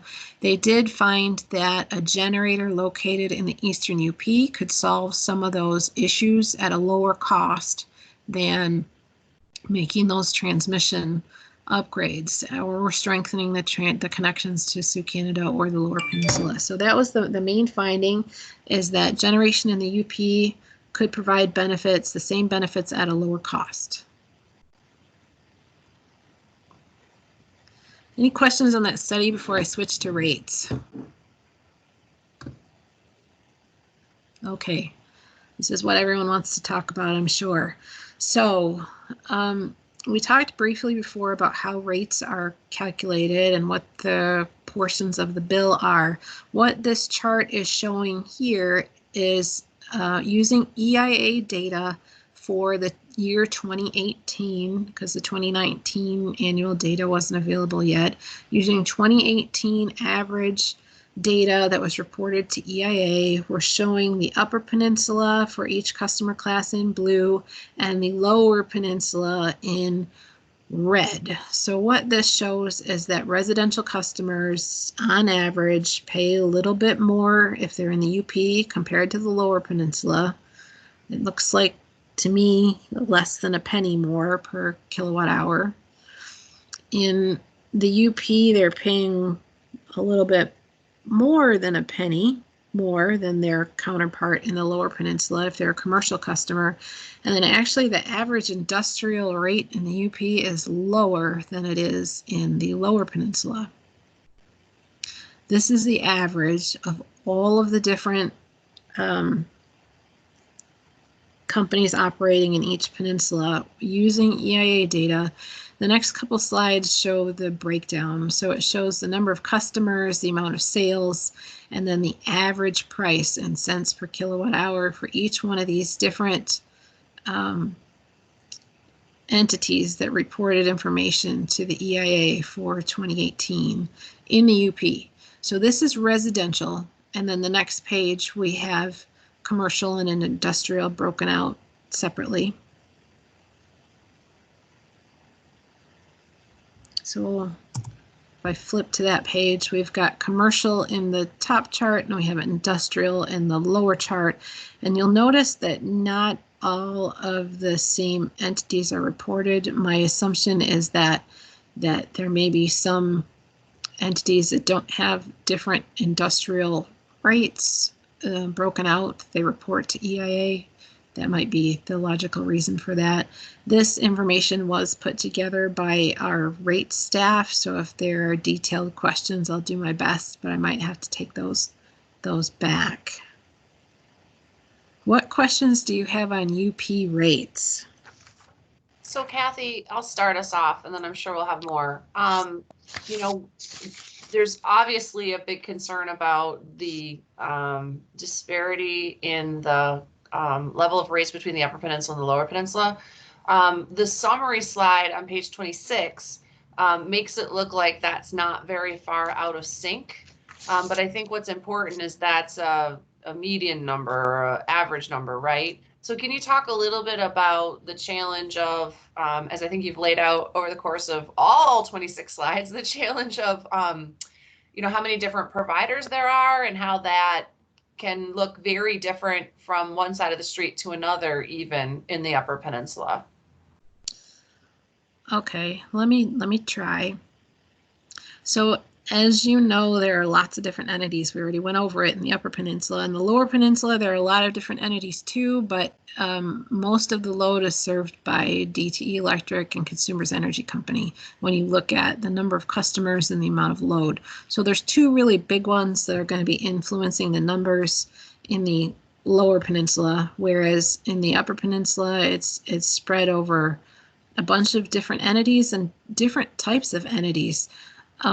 Another big difference between the Upper Peninsula and Lower Peninsula is that in the Upper Peninsula, most of it is rural. And when you've got rural types of customers, it takes more miles of distribution line to serve the same number of customers or the same amount of load as you compare to an urban area. You're going to have higher amounts of load and higher numbers of customers with a lot less circuit miles. And those circuit miles are investments that lead to rates. The Upper Peninsula with more circuit miles, you have a lot more circuit miles for the same number of customers. That leads to higher expenses potentially from outages, because the more circuit miles you have, the more damage that can happen from storms, the more expensive it is to make those repairs. So there are some real reasons why rural companies or companies that have fewer customers compared to the miles of lines would have higher expenses. The one thing I can say about rates in general and the UP compared to the Lower Peninsula is that the UP in the past, because there's been the reliance on importing some power, some of the contracts with companies outside of Michigan have been fairly high price. Those contracts are starting to expire or get replaced with other things, such as we just talked about UPCO's new solar PPA. The prices of the new contracts, like that solar PPA, are much lower than some of the previous long-term contracts that utilities have had with other entities. So the Upper Peninsula rates, partially due to replacing some of those contracts, partially due to lower market and lower fuel prices, those rates have been coming down slightly in the last couple of years, whereas the Lower Peninsula has more recently been going through some plant retirements and is in the process of replacing some of those plant retirements with other investments that are leading to some increased costs, which is narrowing that gap as you can see here. So I think historically this gap was bigger, where the Upper Peninsula was paying much more than the Lower Peninsula. The gap is narrowing. Thanks, Kathy. That's really interesting. Okay, so yeah. Kathy? Go ahead. Yes, Mike Formansky, City of Escanaba again. I'm looking at these charts and I agree with somewhat with what you say about, customer density being an issue. And I know, us at the city, we, have pretty nice rates, and I know our density helps us with that. But, looking at, these, total sales and rates and everything, and I'm thinking, some information I had, publicly available.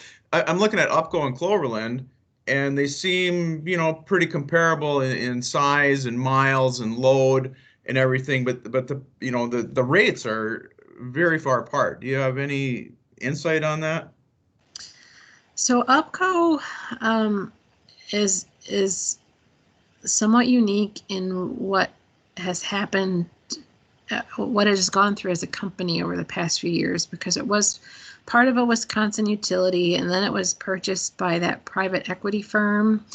And in doing so, when it was run by the Wisconsin company, the Wisconsin company, which I think was headquartered in Green Bay or somewhere in Wisconsin, it actually operated UPCO's system, and it had a bunch of shared overhead expenses. And when UPCO was bought by that equity firm, they had to basically set up a UP utility from scratch. They didn't have like the major office in Michigan. They didn't have a bunch of that overhead operations that it needed to run the company, because it had previously been run by the same counterpart in Wisconsin. So they did have some extraordinary expenses at that time. I'm not certain that that is all of their problem. I do know that their rates have been coming down as they try to replace some of the higher cost contracts that they had in the past. It would probably be beneficial to have someone from UPCO talk more specifically about their rates if you wanted to get more in depth. And Cloverland is a company that is member regulated. They do have a bunch of their own older hydro and diesel generation, and they also have one of those Wisconsin contracts. I have seen an article about UPCO where some people are saying that they would benefit from transitioning to a cooperative style of governance.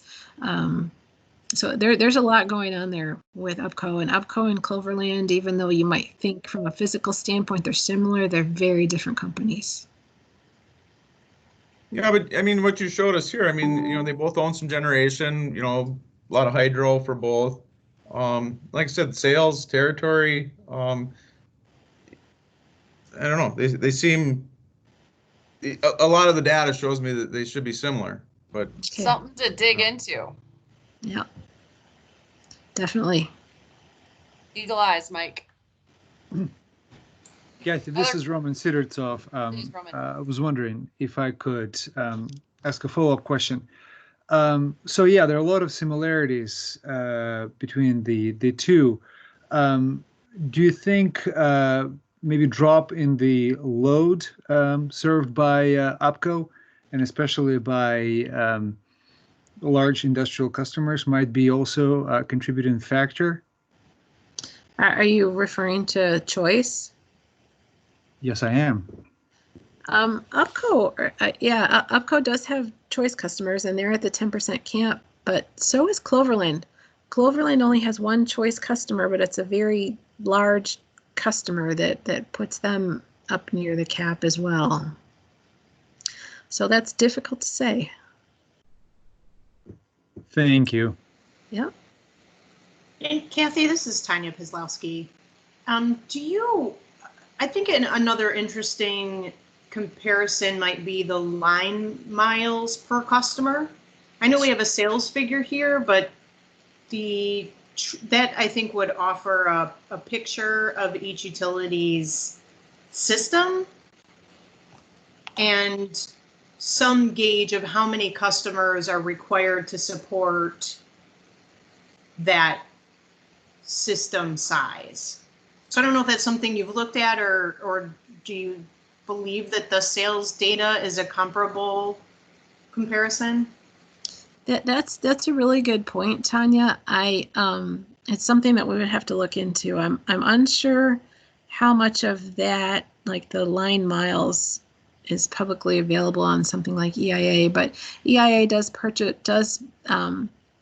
publish the sales data by customer class, the customer counts, as well as the revenue that the utilities obtain from each customer class, which is how these rates were, average prices, excuse me, were calculated. Yeah. Again, seems like something that this group could spend some time looking a little bit more deeply at. Okay.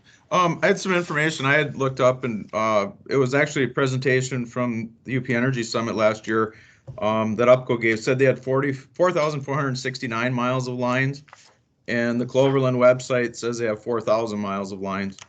Pretty close. That's interesting. This is Jen. I also wonder, these rates are so much higher than the national averages. What about northern Minnesota, Montana, Maine? They don't pay, as far as I understand it, when you look at the EIA data, they're not paying rates like this when I've gone looking around either. And they have the miles and the rural and the maybe one big load and lots of residential. So I wondered if there's comparable utilities in other states we could also compare to. Likely there is. That's a good point.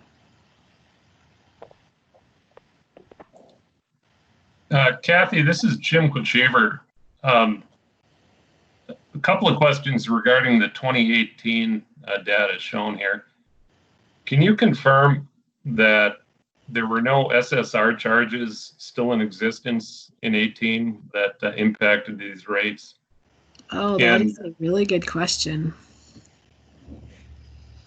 And second question is the UMRC rice units became operational in early 19, I believe. So can you confirm that in fact these rates do not show any benefit gained from those rice units in the system? That's correct. This does not include any benefits gained from the rice units. As far as the SSRs, that is, I am unsure whether or not there would have been any impact in 2018 from the SSRs or if they were all done. There may be someone else on the phone who knows that right away. My gut thinks they were done in 2017, but it could have rolled over into 2018. Who knows? Yeah, so there's a couple of things that might impact these might better these numbers coming into 19 and 20. Really good points. You know, to Kathy's point at the outset, we have some great expertise on this task force and helping us kind of drill into these umbrella numbers with more nuance. I think is really important. Sorry, I stepped on somebody else. Was that Jen? Yeah, that's fine. The other piece of this that drives the customers absolutely crazy is the fact that UPCO estimates and then sends you a bill and then adjusts things. And so that, I know that's not directly it's not the setting of the rates, but it's also how they pay their bill. That is just absolutely maddening. And I don't know that any of the other utilities do that. They might, but you hear about it the most from the UPCO customers, where they'll have an estimate and someone will pay hundreds and hundreds of dollars and then maybe pay a little bit the next month. It's very confusing and causes a lot of anxiety and angst, and it's not predictable. Jen, Dave Cancer, those digital meters, the smart meters they're putting in, can tell you when the power is out. I just had an incident at my house where they UPCO called me and says, hey, your power's out. I had intermittent power, and it stops them. It also allows them to get accurate month-to-month readings without having to go out to the meters. So that the smart meters, I think, are solving a few of those problems. Yeah, that's a good point, Dave. And then I'd like to follow up a little bit on a couple of things. Tanya said something that I had made a note about, the impact of pricing of larger fragmented service territories. I talked to Brett French about this at the UP Energy Summit about the fragmentation in the UP, and we have, just from that list that Kathy put up, there's a lot of municipalities, co-ops, investor-owned utilities in the UP, and it looks like it stands out from other territories like Lower Peninsula and Minnesota. And the other thing, I think we're going to have to dig into that in a big way. Lay out the service territories and the amount of lines that Tanya suggested, and the service territories and customers, and do a little bit of an analysis of all of that to get to the bottom of some of these price impacts. Yeah, I think that's right, Dave, and I appreciate these points you all are raising. I'm taking furious notes, and I know the Eagle team is as well, to help us think through, how do we set up the next round of presentations, and what more data do we need to get? Yep, I agree. All right. I think I'm going to send it back to Kathy, because I know we're getting close to our time for public comment, and I want to make sure we have a chance to do our public comment, but also get to the rest of Kathy's slides, which are really important. Yeah, I'll work on wrapping up here. So going forward, there are a bunch of issues that we need to keep our eye on with respect to the electricity service and the electricity grid. So we have a bunch of coal plants retiring. We're shifting to cleaner sources of energy, such as natural gas, wind, solar, and energy efficiency.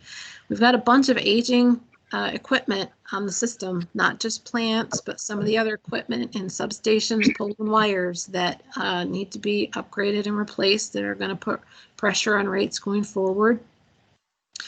An issue that we're watching is that the marginal cost of new sources. Okay, I'm going to ask everybody to mute, please. We're getting some feedback. Here we go. So the marginal cost of new sources like solar and wind, and even some of the gas generation. So the marginal cost, which is the cost to operate those units, is lower than the embedded cost of existing generation supplies. So the new sources are cheaper than what we have on the system right now, which is an interesting issue. So we've got rate increases happening due to infrastructure investment. We've got stagnant growth in demand. And with those things happening, it's difficult to try and also replace some of those more expensive generating units that we have out on the system at the same time. And that makes some of the customers want to bypass the utility system and go ahead and interconnect to the grid themselves with solar and other distributed energy resources. That's something that's going to be a big part forward. We've got a lot of consumer interest in renewable energy and generating their own electricity, and we're moving to electrification, both for where we're looking at it for heating and transportation like EVs. What we have listed here is a bunch of the different proceedings related to electricity that happen at the Public Service Commission for investor-owned utilities. The capacity demonstrations also apply to co-ops and municipalities. Choice applies to co-ops that have it in their territory, but most of this applies only to investor-owned utilities, and it's just here to give you a flavor of what the MPSC does with respect to electricity. And then there are a couple of slides here at the end, which I'm gonna end right here. There's just two slides that provide a high-level overview of the natural gas distribution system and how that gets from a well to a customer, and then also a map that shows the natural gas distribution utilities in the UP. And I would imagine that there might be a future task force meeting where you guys might talk more about natural gas. So since it's 11:29, I will leave it right there and see if there's any last questions. Well, Kathy, not only was that a great presentation, but exactly well timed. Thank you. And I know you got a lot of tough questions because this is an audience with a lot of depth. But before we let Kathy go, I'm sure she will allow us to follow up with questions offline as well. But are there questions for her from task force members for the conversation before we transition over to the next part of our agenda? This is Dave Camps. Kathy, I'd just like to say that was a wonderful presentation and a great start to the second half of what we have to do. And I'm wondering if we can get that up pretty soon. I'd really like to study your presentation a bit more in detail. So there's a couple of fuels that were incorrect and stuff like that that need to be corrected first. But thank you for that. It was excellent. Thanks for allowing me to be part of your meeting. Kathy, after you let us put you through the ringer, this presentation is going to be like perfect because you're going to get lots of feedback from our team. Good. I think everybody should have gotten it yesterday in email late in the day, but we'll send it again. And of course, it'll be on the website, et cetera, et cetera. Other questions for Kathy? Great. Well, thank you again, Kathy. Really appreciate. I know this was probably a ton of work, you know, in fact, in some ways, maybe easy because it was all in your head and you just gave us the overview of the UP. So this is very important for grounding for our second phase. We really appreciate it. Well, good. Thank you. Great. All right. So we're going to transition over to public comment now. So again, Sorry, Director Clark. Oh, yep. Sorry, I couldn't get unmuted. I just have one thing to ask to investigate. Sure. Is that Jen? Sorry about that. Yeah, it's Jen. The interruptible, does that interruptible necessarily equate to diesel? And in having so many large loads on diesel, are we in fact relying on fossil fuels in a pretty big way that's hidden in this because we can't see it? I just wondered if there's any way to answer that question. That's a really good question. So I think you're asking if they interrupt, do they have their own backup generation that might be diesel fired? Is that what you're asking? Correct. That's something we'd have to look into because that would be on a customer by customer basis. It's a good question. Thank you. Thank you. Yeah, this is Jim. I can throw in, we are probably 140 megawatts of that interruptible, and we do not have backup generation. Thanks, Jim. Jen, great point as usual. We'll tag that one and spend some more time on it. Okay. Any other questions? I'm sorry, I didn't mean to cut off comment. Nope, that's it. Sorry. Great. Okay, so we're going to transition over to public comment. So just as a reminder, when we do public comment, we'd like to keep it to the topic at hand, which is the second phase of the UP Energy Task Force. So as we're looking at broad challenges of the Upper Peninsula from an energy supply and demand perspective. It's a pretty broad topic, so you should be able to keep it within those boundaries. If you are interested in giving public comment, I've received some emails ahead of time. So I'm going to ask those that we have as speakers to go ahead and do their 3 minutes first, and then I'll read to you the emails that we received as well. In the meantime, if anyone wants to add their name to the list who has not let me know, you got a couple of options. One would certainly be to put your name in the chat and just say that you want to talk if you're on the webinar. If you're not on the webinar, you certainly could send us an email and we'll, I guess we could probably put that slide back up. The email address is eagle-upenergy@michigan.gov. And then once we get to the end, you can also just let us know. So we're going to go again. I have received 2 requests to do public comment ahead of time. Thanks, Matt, Kimber, for putting that up. I've got 2 requests ahead of time, so we'll do those first, and people will have 3 minutes to give public comment, and then I'll read you the ones that I received over email as well.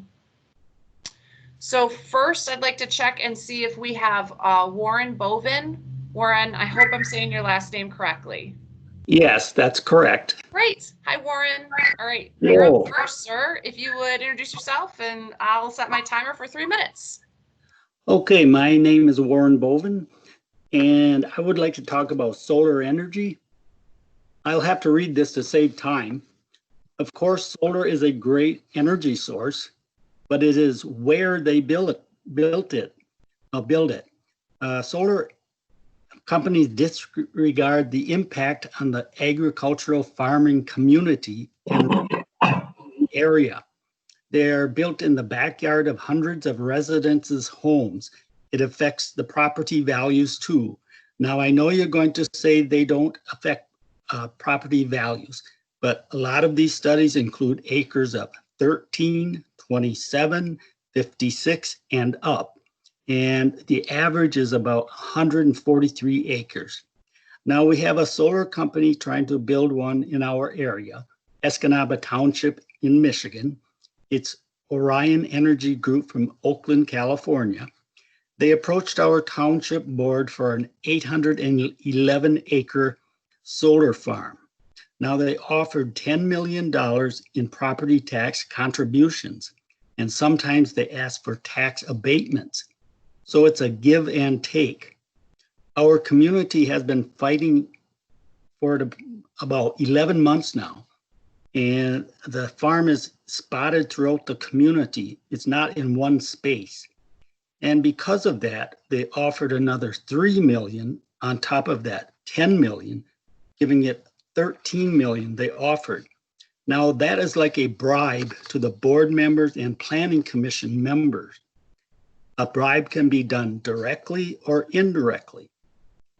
They are trying to persuade public government officials for their vote. Solar farms can be built near airports, near major highways, on abandoned commercial properties, abandoned mines, brownfields, and now even on public lands. So the problem is where they build these, not in our backyards. So I hope you'll look into where they build these solar farms. Thank you very much. Great. Thank you, Warren. I appreciate your comments. Sure. Next, I've got Jeffrey Lohman. Jeffrey, are you with us? I'm with you. Great. Hi, Jeffrey. The Hi. floor is yours, and I'll set my timer. Okay, just wanted to let you all know that President Swartz had a 10 a.m. call with the governor, and being running the largest employer in Baraga County that is shut down right now, he had to take that call and couldn't be on this call. Thanks for letting us know, Jeffrey. Sure. So big picture items first, the task force, I think, should acknowledge that public awareness of the failure of the renewable energy mandates has increased, and it will continue to increase as more members of the public become aware of the fact that, one, a significant amount of the so-called renewable energy isn't renewable at all, and two, renewable energy isn't ever going to come anywhere near close to meeting the demand. I think the task force should also acknowledge, if it hasn't already, that the UP exceeds the renewable energy mandates in the state of Michigan, both current and future. The UP exceeds that mandate today. And I think the task force would gain by conducting a hearing by which former maintenance workers that were involved in the Marquette County Hydro facility that was shuttered as a result of the flood, because then the task force could learn that could have been prevented. And after that exercise, I think the task force should examine how to upgrade and increase hydropower production in the UP. And I think at the local level here in Baraga County, I think the task force should really fully appraise themselves of the harm that was caused by the Lonsford Electric Biomass Facility and the failure to address that harm timely by both state and federal environmental enforcement agencies. I think that will give rise to a decision in the future of that operation as it approaches the end of its 20-year contract with DTE. Thank you very much. Thank you, Jeffrey. All right, and I've received one more request for public comment. Adewale, I see you on our chat.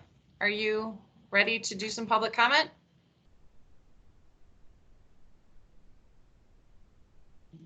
Yes, I am. Great, we can hear you. Floor is yours. Hi, everyone. Thanks for the presentation, Kathy. And yeah, thanks for giving me this opportunity to ask my question or make my comment.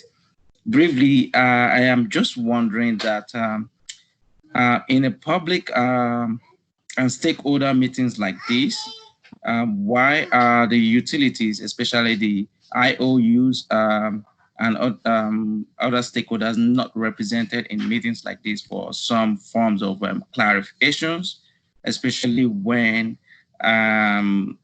especially as concerning data that are related to their activities and what I mean. That is number one. Then the second question is that this should go perhaps to MPSC or why, at what point are we going to see social cost of energy being incorporated into rates?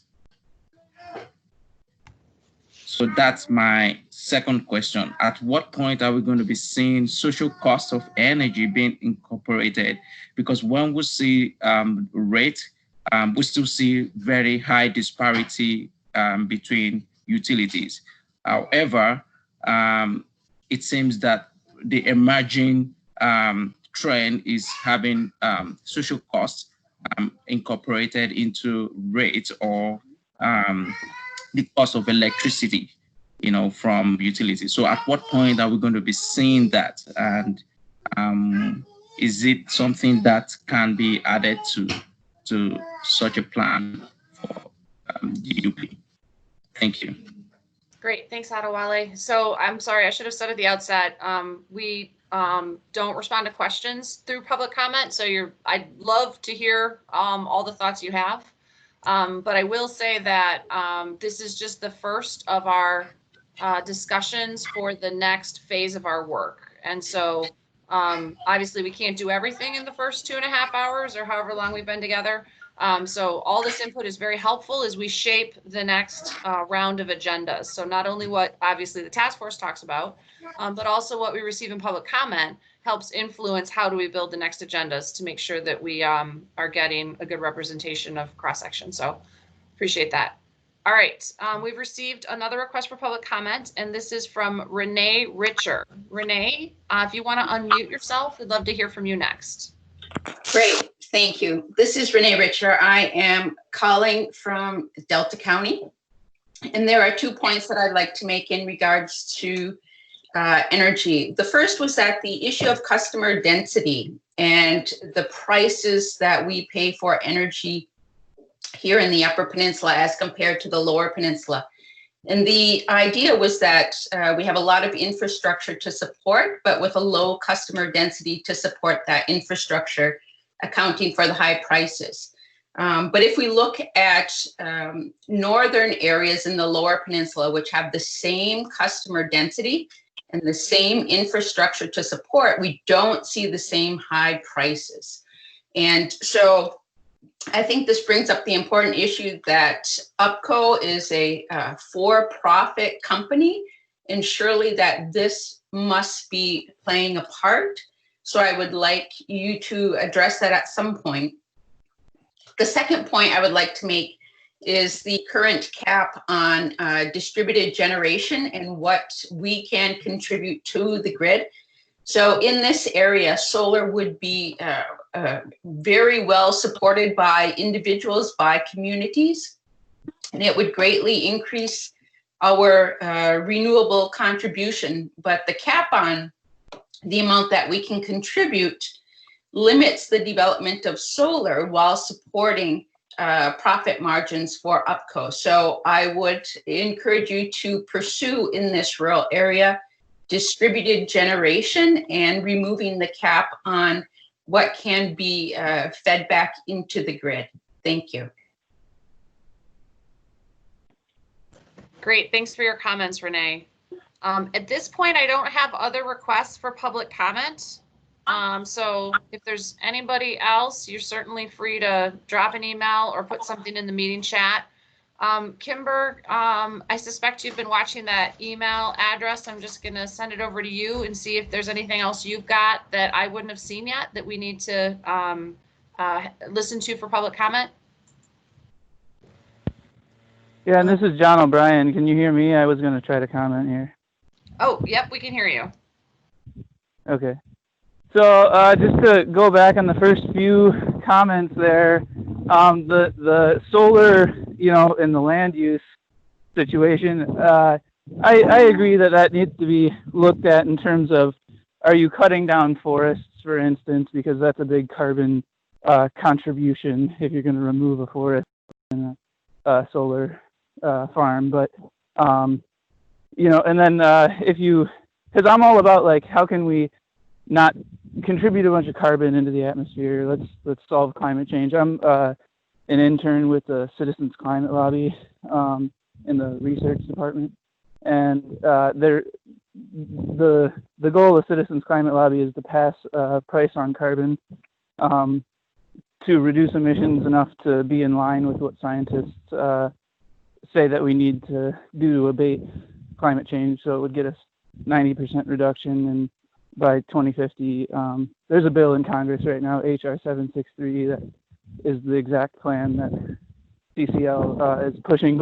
And then comment number 2 about that renewables will never meet the energy needs. The science just doesn't prove that. And other than natural gas plus carbon capture and storage will pick up where our intermittent sources, wind and solar, and that lag behind. But then comment number 3, the social costs, those are attempted to be addressed by putting a price on carbon. And so it would account for the externalities, the external costs that emissions put on society. But then finally, for the task force broadly, I'd like to, so Kathy brought up that, you know, right now it's not economical to do more interconnection between the, you know, in the Sioux to connect us to Canada, or to beef up the connection to the Lower Peninsula in order to get some of the energy resources flowing in those places, other than the replacement of that line under the Straits. But that takes into account the current economics, and I'd like to see if the task force would want to look at in the future, like say next year even, if there's a price on carbon, how that shifts the economics, because it seems like we may very well have this window to pass sweeping climate legislation in the next couple of years. And, you know, even though it may be feasible now to just stick generation in the eastern UP, you know, if that's natural gas, then maybe that wouldn't be economical if there's a price on carbon. All right, I'm going to cut you off there, John. That's 3 minutes. I appreciate your comments, and any additional ones, feel free to email to us, and we'll record it as part of the public comment received for the meeting. Thanks. Thank you. All right, and with that, I did receive some over email to share with you all. So the first was from Kurt Perrin. He says, "Hello, UP Energy Task Force and members of the public. Since the purpose of the task force is to formulate alternative solutions for meeting the UP's energy needs with a focus on security, reliability, affordability, and environmental soundness, has the commission assessed and made any determinations on how the proposed Enbridge utility corridor may help with solving the UP energy problem with regards to our supply of alternative sources of power via the corridor to UP residents and customers? Thank you for your time, Kurt Perrin." And then we received some other requests for comments that to be read to the meeting today. So this one says, "Hello, I'm writing to submit a comment to the task force. I feel strongly renewable energy is the only option to protect our Great Lakes and the beautiful environment we have. We need to transition swiftly from petroleum and natural gas to solar, wind, and other clean energy. Coal and natural gas can never be clean. It will continue to pollute and damage the water and air we need for survival. Please take action now." Thank you, Karen Oplinger. So we'll send that to you as well. Susan Burke from Hancock, Michigan says, "I urge you to consider alternatives to Line 5 and not to approve the proposal to build a runner across the Mackinac Straits." And then we had a fairly extensive note from the Keweenaw Youth for Climate Action. And so we'll send it to you over email so that you all, task force members, can have a chance to look at it. And all of this is publicly available as well. So that's available to everyone that's participating. Okay, so that's all I've got. Before we leave each other, I want to say again, just a huge thank you to Kathy for the presentation, and also to all the task force members for taking time out of their busy calendars to serve in this capacity. I wanted to mention too that we will be getting together again for the next virtual meeting, which will be Tuesday, June 9th from 12:30 to 3. And then hopefully we'll be able to meet in person in July. All of the discussion that happens from the task force perspective, as well as the public comment, feeds as input into the agenda. So again, keep those public comments coming, keep the task force conversations coming. And finally, I have to say a huge thank you to the team at Eagle. So Matt, Kimber, Brandy, and James have been huge in making all of this run flawlessly. So with that, we're going to give you 11 minutes back. And say thank you so much. Look forward to being in contact, and have a great day. Thanks, everybody. Thank you very much. Thanks, Lisa. Thank you. Thank you. Thank you.